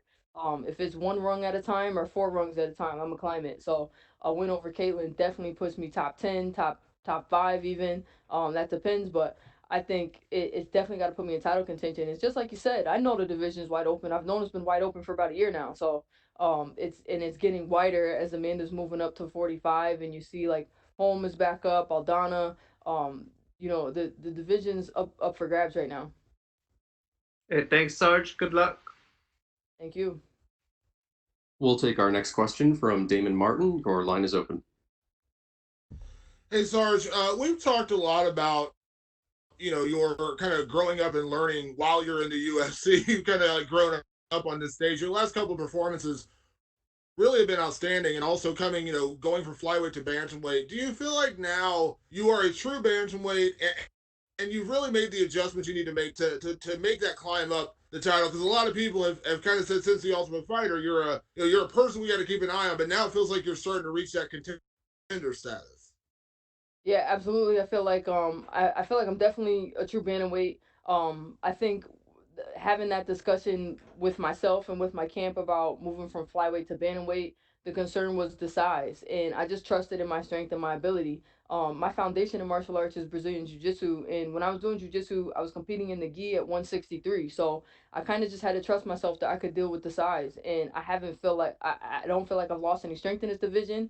And if anything, I'm getting more athletic and stronger as I stay in this division, as I get used to my body at this size. And I love it. I think it's a great division for me, and I'm happy. I think we made the right choice to be here. Do you feel like that is an adjustment when you think about your first fight back at bantamweight, and then where you're at now in terms of putting the size on the muscle, the just understanding the differences? People think 10 pounds isn't that much, but it is much, and it is a big difference. But do you feel like that has grown and shown in your last couple of performances now that you feel like you are a true bantamweight? Yeah, it wasn't so much putting on size because I actually tried to put on size and I think that slowed me down. I think me trying to put on muscle kind of slowed me down with the Betskadea fight especially. So I think that was the adjustment, was understanding that I didn't have to put on so much muscle. I could rely on my natural body weight and really focus on my speed and my technique. Whereas when I was a flyweight, I was so muscular. I was cutting into my cardio to get down to flyweight. So that was more the adjustment, was more the technical adjustment at the size, the height adjustment, the reach adjustment at bantamweight, and not so much the muscle. I think that was kind of contributed to them first two stumbles I took. Was I was like, all right, I'm a bantamweight now, and I just was lifting like crazy. Instead of focusing on my technique, focusing on my martial arts, and focusing on my speed. So I think that's been the difference in how I've been able to turn things around and get some of these wins. There's no giant secret the magnitude of a fight like this, stepping in against a contender like Ketlin Vieira. I want to get your opinion, the lay of the land at bantamweight, because if you beat her after beating a very highly touted person like Julia Avila, to go out there and beat Ketlin, when you look at the lay of the land, you got Holm and Aldana coming up next weekend. I think a lot of people believe if Aldana wins, she's going to get the next title shot. But you got to believe that you're right in that mix with the win here, right? I mean, when you look at who's out there and who's actually fighting and active right now, I don't know. You kind of give me your idea on the lay of the land at bantamweight. Yeah, it's not very active. The top 10 have not been very active. You got a couple of girls out with injury. You got a couple of girls out just haven't fought maybe because of the pandemic or whatever. I think the Aldana home matchup is definitely a title contender matchup. I think the winner should definitely have a title shot. But yeah, after those two, like who do you got? So I take care of Caitlyn like I should this weekend, and I'm definitely right up there with the talks. But we'll see how it goes. I don't like to look too far past my next matchup, so we're gonna focus everything on Caitlyn this weekend, and then once we take care of the business at hand, we'll see where everything lays out after that. Because you got home, you got a couple other people, so right now I'm focused on this weekend, but I think a lot of opportunities open up for me after that. And last thing for me, Sarge, obviously we're in a very, politically charged time in this country right now. You talk about Black Lives Matter. You talk about things going on right now.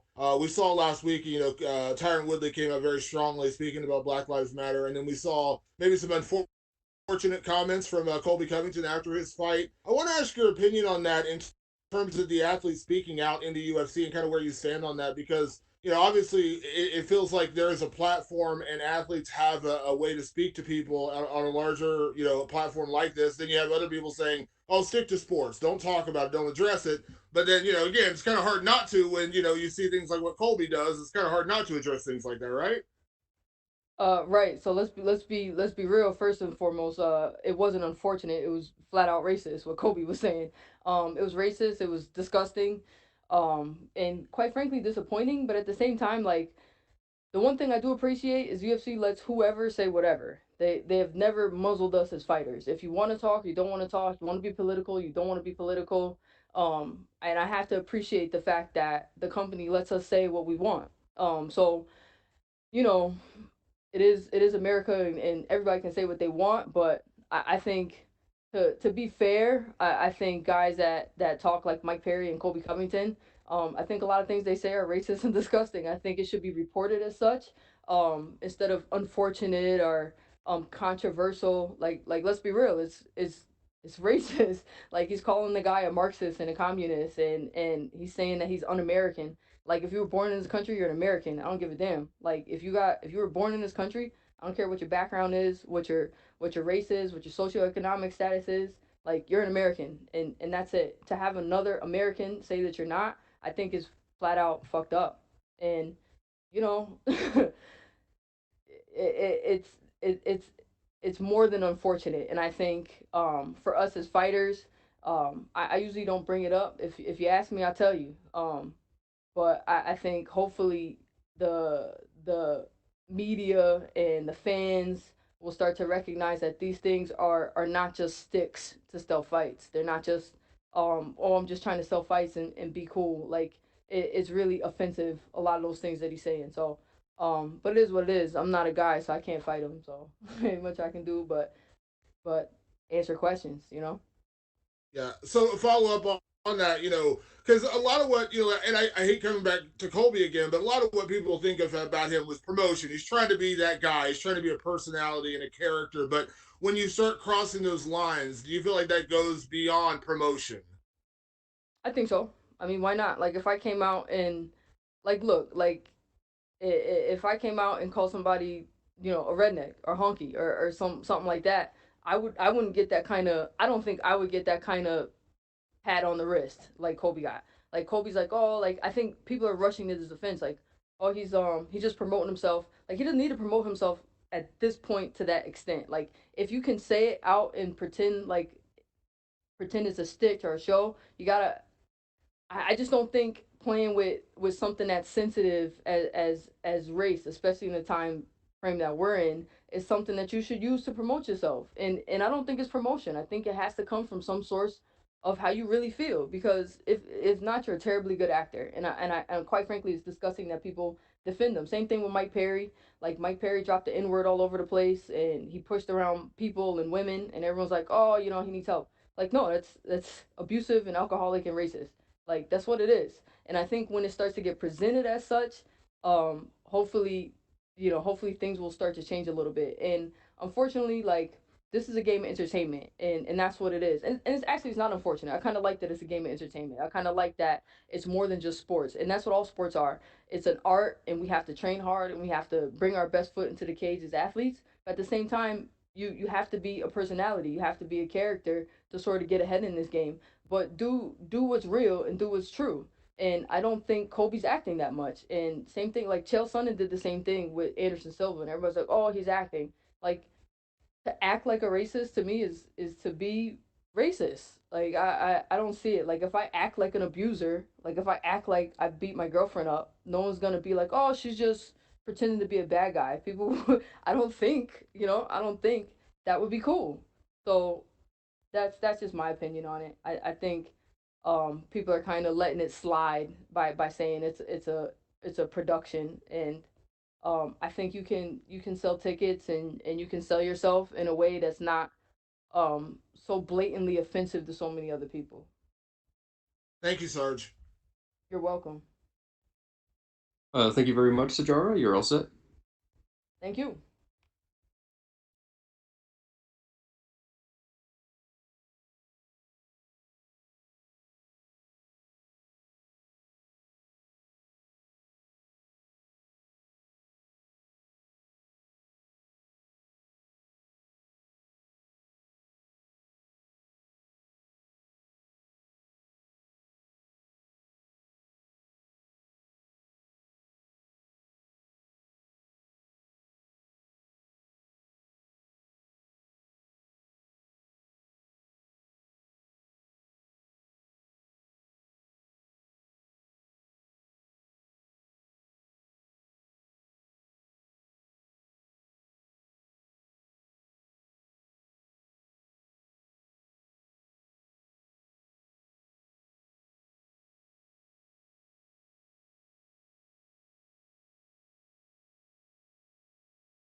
We will be joined next by Paulo Costa.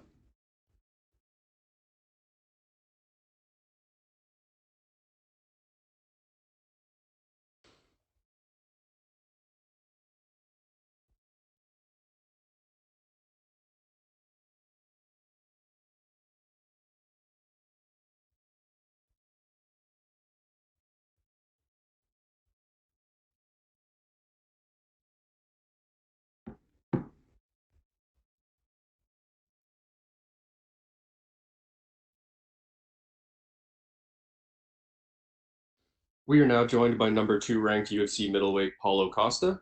Paulo, thank you very much for joining us today. Welcome. Thank you. We will take our first question from Augusto Niez-Gay.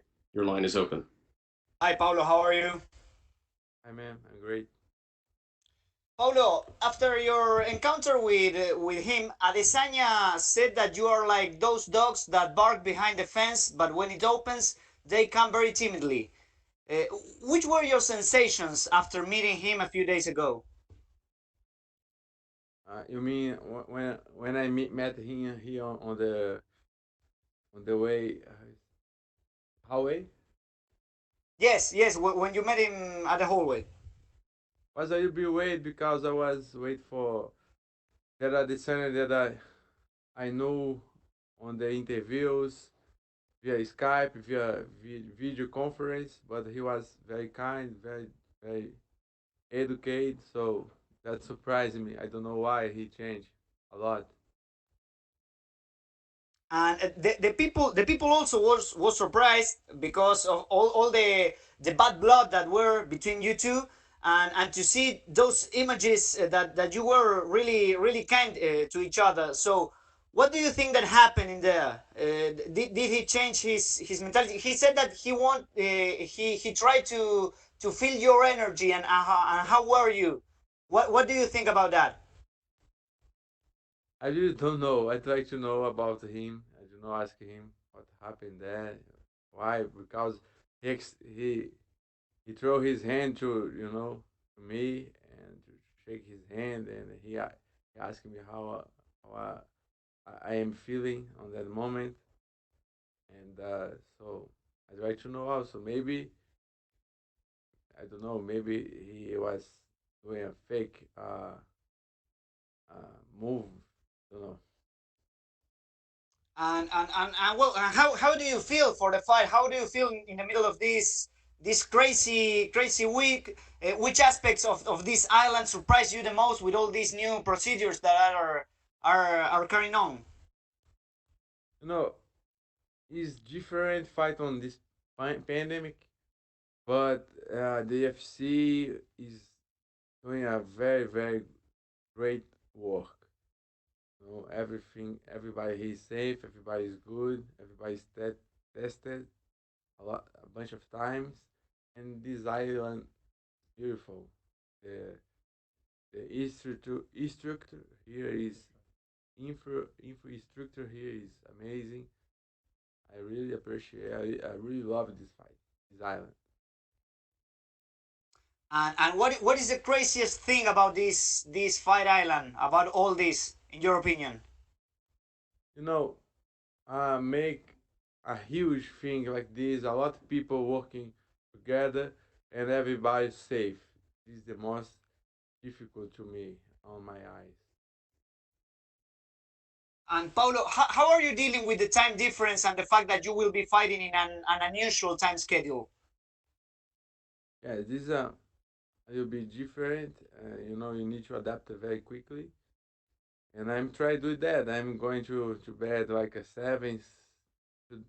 Tonight is not more possible, but I try and go to the bed early as possible. Okay, my last one, Paulo. How do you? Which is your prediction for the fight on this weekend? My fight? Yes, your fight. Do you Oh, have any prediction? course, I'll be winner, and maybe by knockout, maybe by submission. I don't know exactly. Okay, do you have any round? Before the third round. Okay, thank you very much, Paulo, and good luck on this weekend. Thank you. We'll take our next question from Chester Liu. Your line is open. You doing, Paulo? I'm Chester from PP Sport China, and my first question is, Paulo, you're a very impressive, powerful striker, and this time you're facing a former kickboxer. So, as a jiu-jitsu black belt, were you considering changing your game plan this time? Will you take ground game or submission into your consideration? Yeah. Before become a striker, I was a grappler, and when I be introduced to the boxing and my Thai, I discovered how power I has on my hands. So uh, he's always on game plan. Use my ground, use my black belt jiu-jitsu. You know, but I know as you know as well, I have a lot of power, so this fight can be finished by anyway. Okay. My next question is in the embedded blog, Israel Adesanya said that he has no beef with you. Both of you guys just simply doesn't like each other. What do you think about that? Hmm. I don't like the kind of guy he showed. You know, just this because he show it to everybody, not only to me, to everybody on public. How disrespectful he was. That's why I does like that action, you know. But if on personal, personal, only, but if he on personal with me when he met him, he was very kind. It's okay. No bad blood, no beef. Okay. And both of you guys are still undefeated in MMA. What do you think of Israel Adesanya, his style and his skill?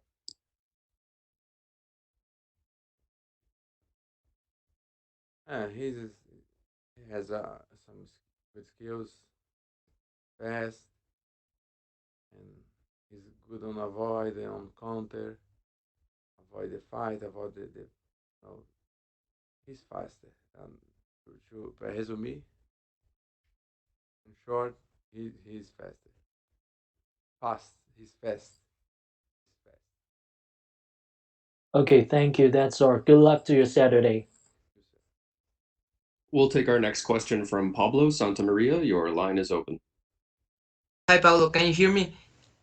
Oh yes, I can. How's been your experience on Fire Island until now? Very nice, very nice. Everything good. Okay, I get it. a lot of people were surprised because the first encounter you had with Israel was very kind because a lot of people were expecting trash talk and stuff like that. So, what did you learn from that encounter with him? I don't learn nothing. I just think, oh, he's fake. He's what it he's a good actor or he's a fake guy. Okay, on your YouTube channel, you showed that they give you some candy, so you plan eating those candies after the fight.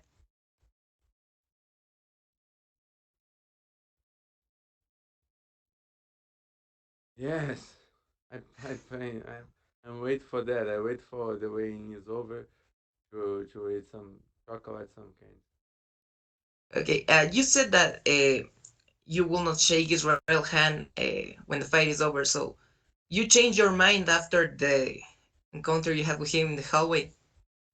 Yes, I changed my mind because he showed a different guy, different person, different kind of people. So no problem to if he is this kind of people is okay. Okay, I get it. Hey, I'm from Ecuador, so I would like to, if you want to send a message to your Ecuadorian fans that are rooting for you in this Saturday fight. I appreciate a lot. Our support came from uh, Ecuador. Thank you very much. I hope be there one day. Okay, thank you very much, Paulo, and good luck on your fight. Espero estar lá dia. We'll take our next question from Bruno Carvalho. Your line is open. Oi, Paulo, tudo bom? Tudo bem? Brasileiro. Paulo, eu queria começar perguntando, você disse uma vez que o que você tinha com Israel era algo pessoal, você realmente não gostava dele. É. Minha dúvida é como é que você faz para controlar e não levar esse sentimento pessoal para dentro do octógono em um momento que pode atrapalhar seu jogo, por exemplo? Como você controla e consegue separar essas coisas? Said that you had a personal problem with Israel. How do you avoid taking that into Eu sou profissional. Independentemente se eu gostasse ou odiasse dele, eu ia lá para arrancar a cabeça dele. professional, regardless if I like him or not? I'm his head off. E ele disse hoje mais cedo que, na verdade, não existe uma provocação entre vocês dois. Que, na verdade, ele só responde às suas provocações. Você acredita que é isso mesmo? Então é o maior mal entendido do mundo. He said there's really no beef between you guys. And Paulo said, well, then it's the biggest misunderstanding. E por último, eu queria saber, você está próximo de se tornar o primeiro campeão dos médios brasileiro depois do Anderson. E no momento que o Anderson está perto de se aposentar também, o que isso significa para você? Essa marca, esse peso? You're close to becoming the first Brazilian middleweight champion after Anderson, close to retiring. What's that weight like? Na verdade, não tem peso nenhum, mas é uma honra poder conquistar o mesmo título que ele conquistou por muito tempo. Really no weight on me. Honored. Tá certo. Obrigado, viu, Paulo? Boa sorte no sábado. We'll take our next question from Jim Varsalone. Your line is open. Thank you. Paulo, where did you train for this fight specifically? Uma City, Contagem, Brasil, uma Jim Borracha. And who is with you for this fight? Who was okay? Here with me is my team, my coach, Érica Barracin, my brother Carlos Borracha, Badola, boxing coach, and Lucas, Muay Thai coach, my main sparring partner, Vanderlei Toquinho, Muay Thai champion, and Khalid, Ismail, my good friend, guys. And Dr. Paulo, well, thank you. Paulo, you have worked with Coach Eric Alvarezson. Yes, I have worked with him for a long time. 3 years ago, 3 years ago. 3. What has Eric meant to you in your career? Huh? Oh, How has Eric helped you in your career? yeah. He brought a lot experience, a lot good energy, got a lot, a very good champion mindset, and he's this kind of coach. He changed you. He helped you change your mindset, your mindset to a real champ mindset. You know, he also he's very smart. He not he's very smart on what he need to do with that. I mean about the wrestling and help you develop your skills on wrestling like defense, defend some shoots or shoot on somebody, take down somebody. But he's very smart also on marketing and this stuff. So I appreciate have Eric. And also with Coach Eric. Coach Eric is from South Florida down here, and I'm curious because how did you meet Coach Eric? I met him on TUF Brazil 3 2003 2013. He was uh, he was invited for Chelsoni for help Chelsoni on my uh, on another. I was on Vanderlei Silva team, so he was opponent, but I understand how good he was on that time, and I think he too. All right, and last one for me. Education seems to be very important to you.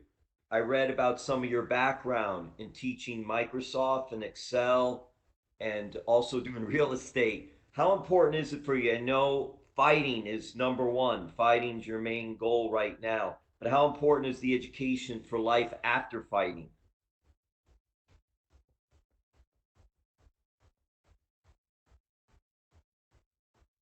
I it's difficult to measure how important is, yeah, to explain how important is all the stuff that I did, but I think the things is what as coisas são o que elas são, né? It is what it is. So this the way that the life bring me to do, and I'm follow my dreams. This is the most important. Uh, I had a dream when I got that work, a very different kind of work. I was teaching basic info, on but I had a dream at that time to fight on UFC and to fight for the title, and I followed my dream, and I'm here now. Thanks God for that. Thank you so much. Thank you.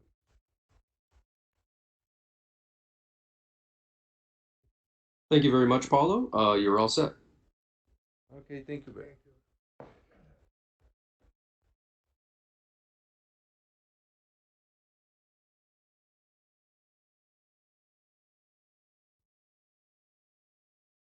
We will be joined next by Brandon Royval.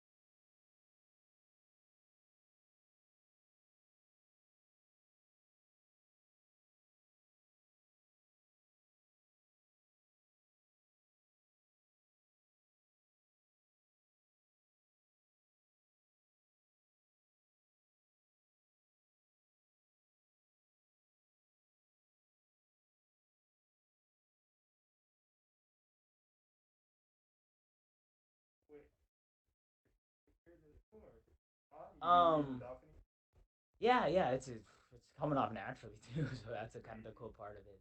Train a little bit and then but worn out.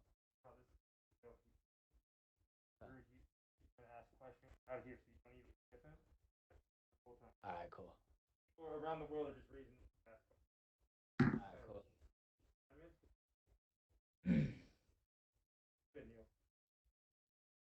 We're now joined by number 9 ranked UFC flyweight Brandon Roybal. Brandon, thank you very much for joining us today. Thank you. Thank you for saying number 9. I feel like that just happened like a minute ago. Our first question will come from Gabriel Gonzalez. Your line is open. Hey, Brandon. A year ago, you were doing your thing in LFA. Now you're on Fight Island. It's your second UFC fight. It's your second ranked opponent. How would you put into words what this year has been like for you? It's definitely like unbelievable, like a dream come true for sure, man. I like feel like I just like keep getting surprised by it all, and I don't know, man. I just trying to take in all these moments and enjoy it, man. I'm trying to enjoy it all while it's here, and yeah, man, it's just really surreal to me, definitely. How much does the experience of having fought in Florida with the bubble there help you as you go into everything with the process of Fight Island? Actually, I only fought the Vegas card, so I didn't have the Florida thing, but I think the Vegas card like kind of helps out. And I don't know, man. It's still just something new too, and I'm trying to process it all. And it's more of just like kind of I don't know. It's like it's a new place, it's a new thing, so I feel like it's just a little bit different, but it's still just cool and foreign to me, and all exciting for me right now.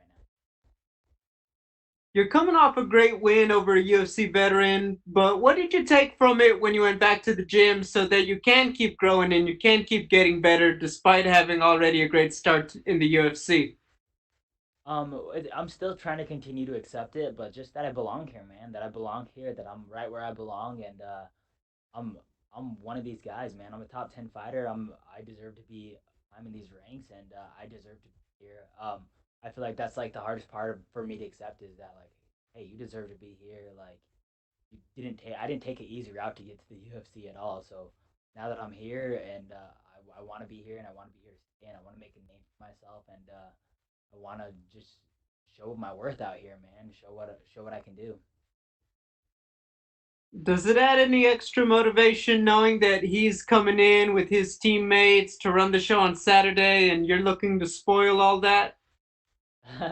I mean, I don't know if it's motivation because like I don't know. I feel like in any other like kind of form or situation, I'd probably be going for the champ. But like it'd probably be beneficial to me if I mess up the champ's night right before he goes in there. So like I don't know. It's not like motivation, but it is like one of those things where it's like I'm gonna try to have to mess up the champ's date right before he goes out there and fight. So yeah, yeah, a little bit, man. And it's like I don't know. It's like high school, man. I see all they're here with the whole entire team, bro. It's like you're watching all the cool kids walk by, and like I watch all the city kickboxing dudes walk by with like a whole gang of them, and I'm walking by with me and like two of my cornermen. And I'm like, damn, there's the cool kids, and like I want to be like, hey, yo, Adesanya, can you sign this? Can you do that? But I'm like trying to play it cool too, you know.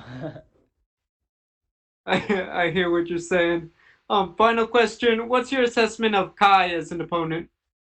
I think Kai's a great opponent, man. I think he's a great fighter, and on the Ultimate Fighter, man, I think he was probably like one of my favorites on the whole entire show. So I don't know, man. I'm big on Kai, man. I like him. I like his style. I like what he brings. I think for me, man, I think that he's a good matchup for me. I think that he has a lot of little bit, not like I guess basic kickboxing. He's really good, really technical, but he's not gonna keep me guessing or anything. I feel like I'm gonna be able to see everything he has coming because he is very traditional kickboxing type, boxing type, and I feel like he's gonna have too many surprises out there for me. Gotcha. Hey, thank you and best of luck. Thank you, man. I appreciate it. Thank you very much, Brandon. You're all set.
We will be joined momentarily by Zubaira Tukigov.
Like this?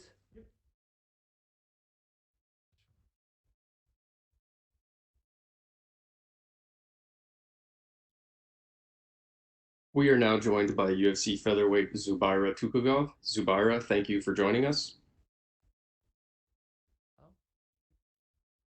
Yes, thank you. Our first question will come from Gabriel Gonzalez with Cageside Press. Hello, Zubaira. I think a lot of people are wondering, was there ever any plan to have you fight on the same card of Habib instead of this week? This question? Say again, Hello, please. can you hear me? Oh, sorry, no problem. I think a lot of people were wondering, was there ever any talk about having you fight on the Habib card next month instead of this week?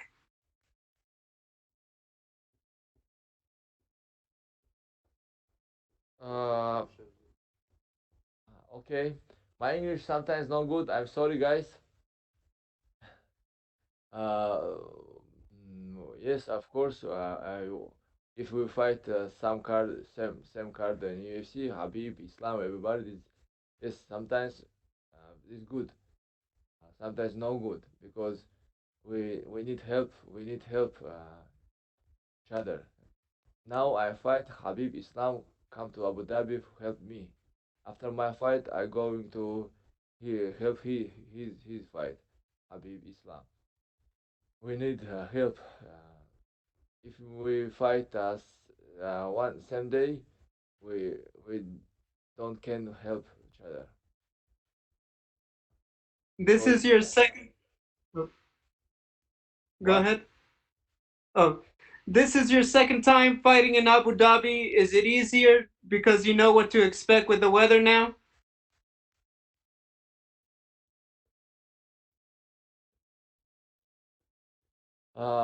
Yes. For me, easy fight in Abu Dhabi because I don't need long time fly, just 5 hour in Moscow to Abu Dhabi. I like here people. I like food here. Everything easy here. There's a lot of friends in Abu Dhabi. My friends help me for everything for training camp. Yes, I like fight here, Abu Dhabi. What do you think of Hakeem as an opponent?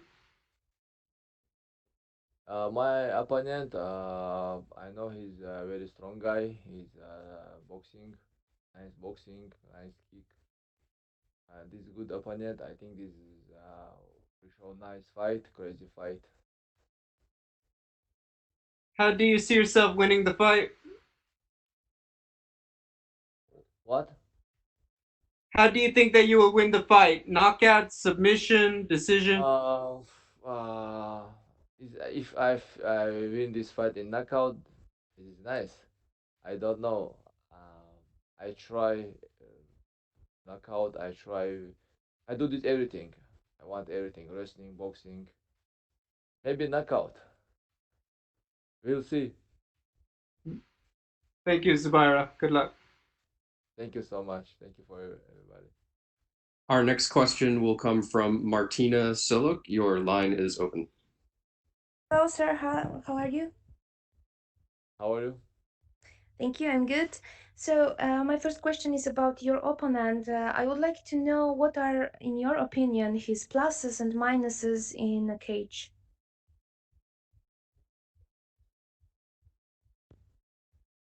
Uh, he, I don't know. He have very good walk and wrestling. Sometimes too much stay. I know I fast. I have fast hook, fast boxing. I think I'm better in boxing with him. Okay. And last one from me. In Poland, we have like a national sport, soccer. Do you think that in Chechnya you can say that the national sport would be MMA or maybe something else?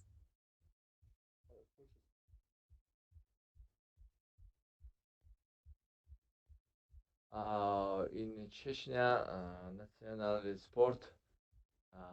Before I know boxing or wrestling, I think now number one in Chechnya wrestling, MMA, MMA. It's been because many fighters, many good fighters in Chechnya now. Okay. Now number one in Chechnya MMA. So one more from me. Do you think that Habib Nurmagomedov is kind of a guy who will retire after next 1 or 2 fights, as he said?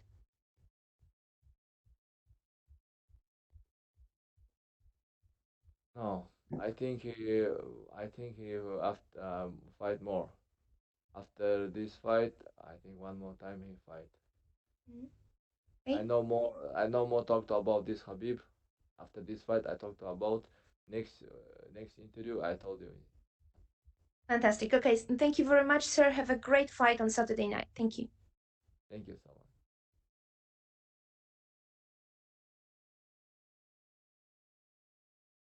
All right, thank you very much, Zubaira. You are finished. Finish.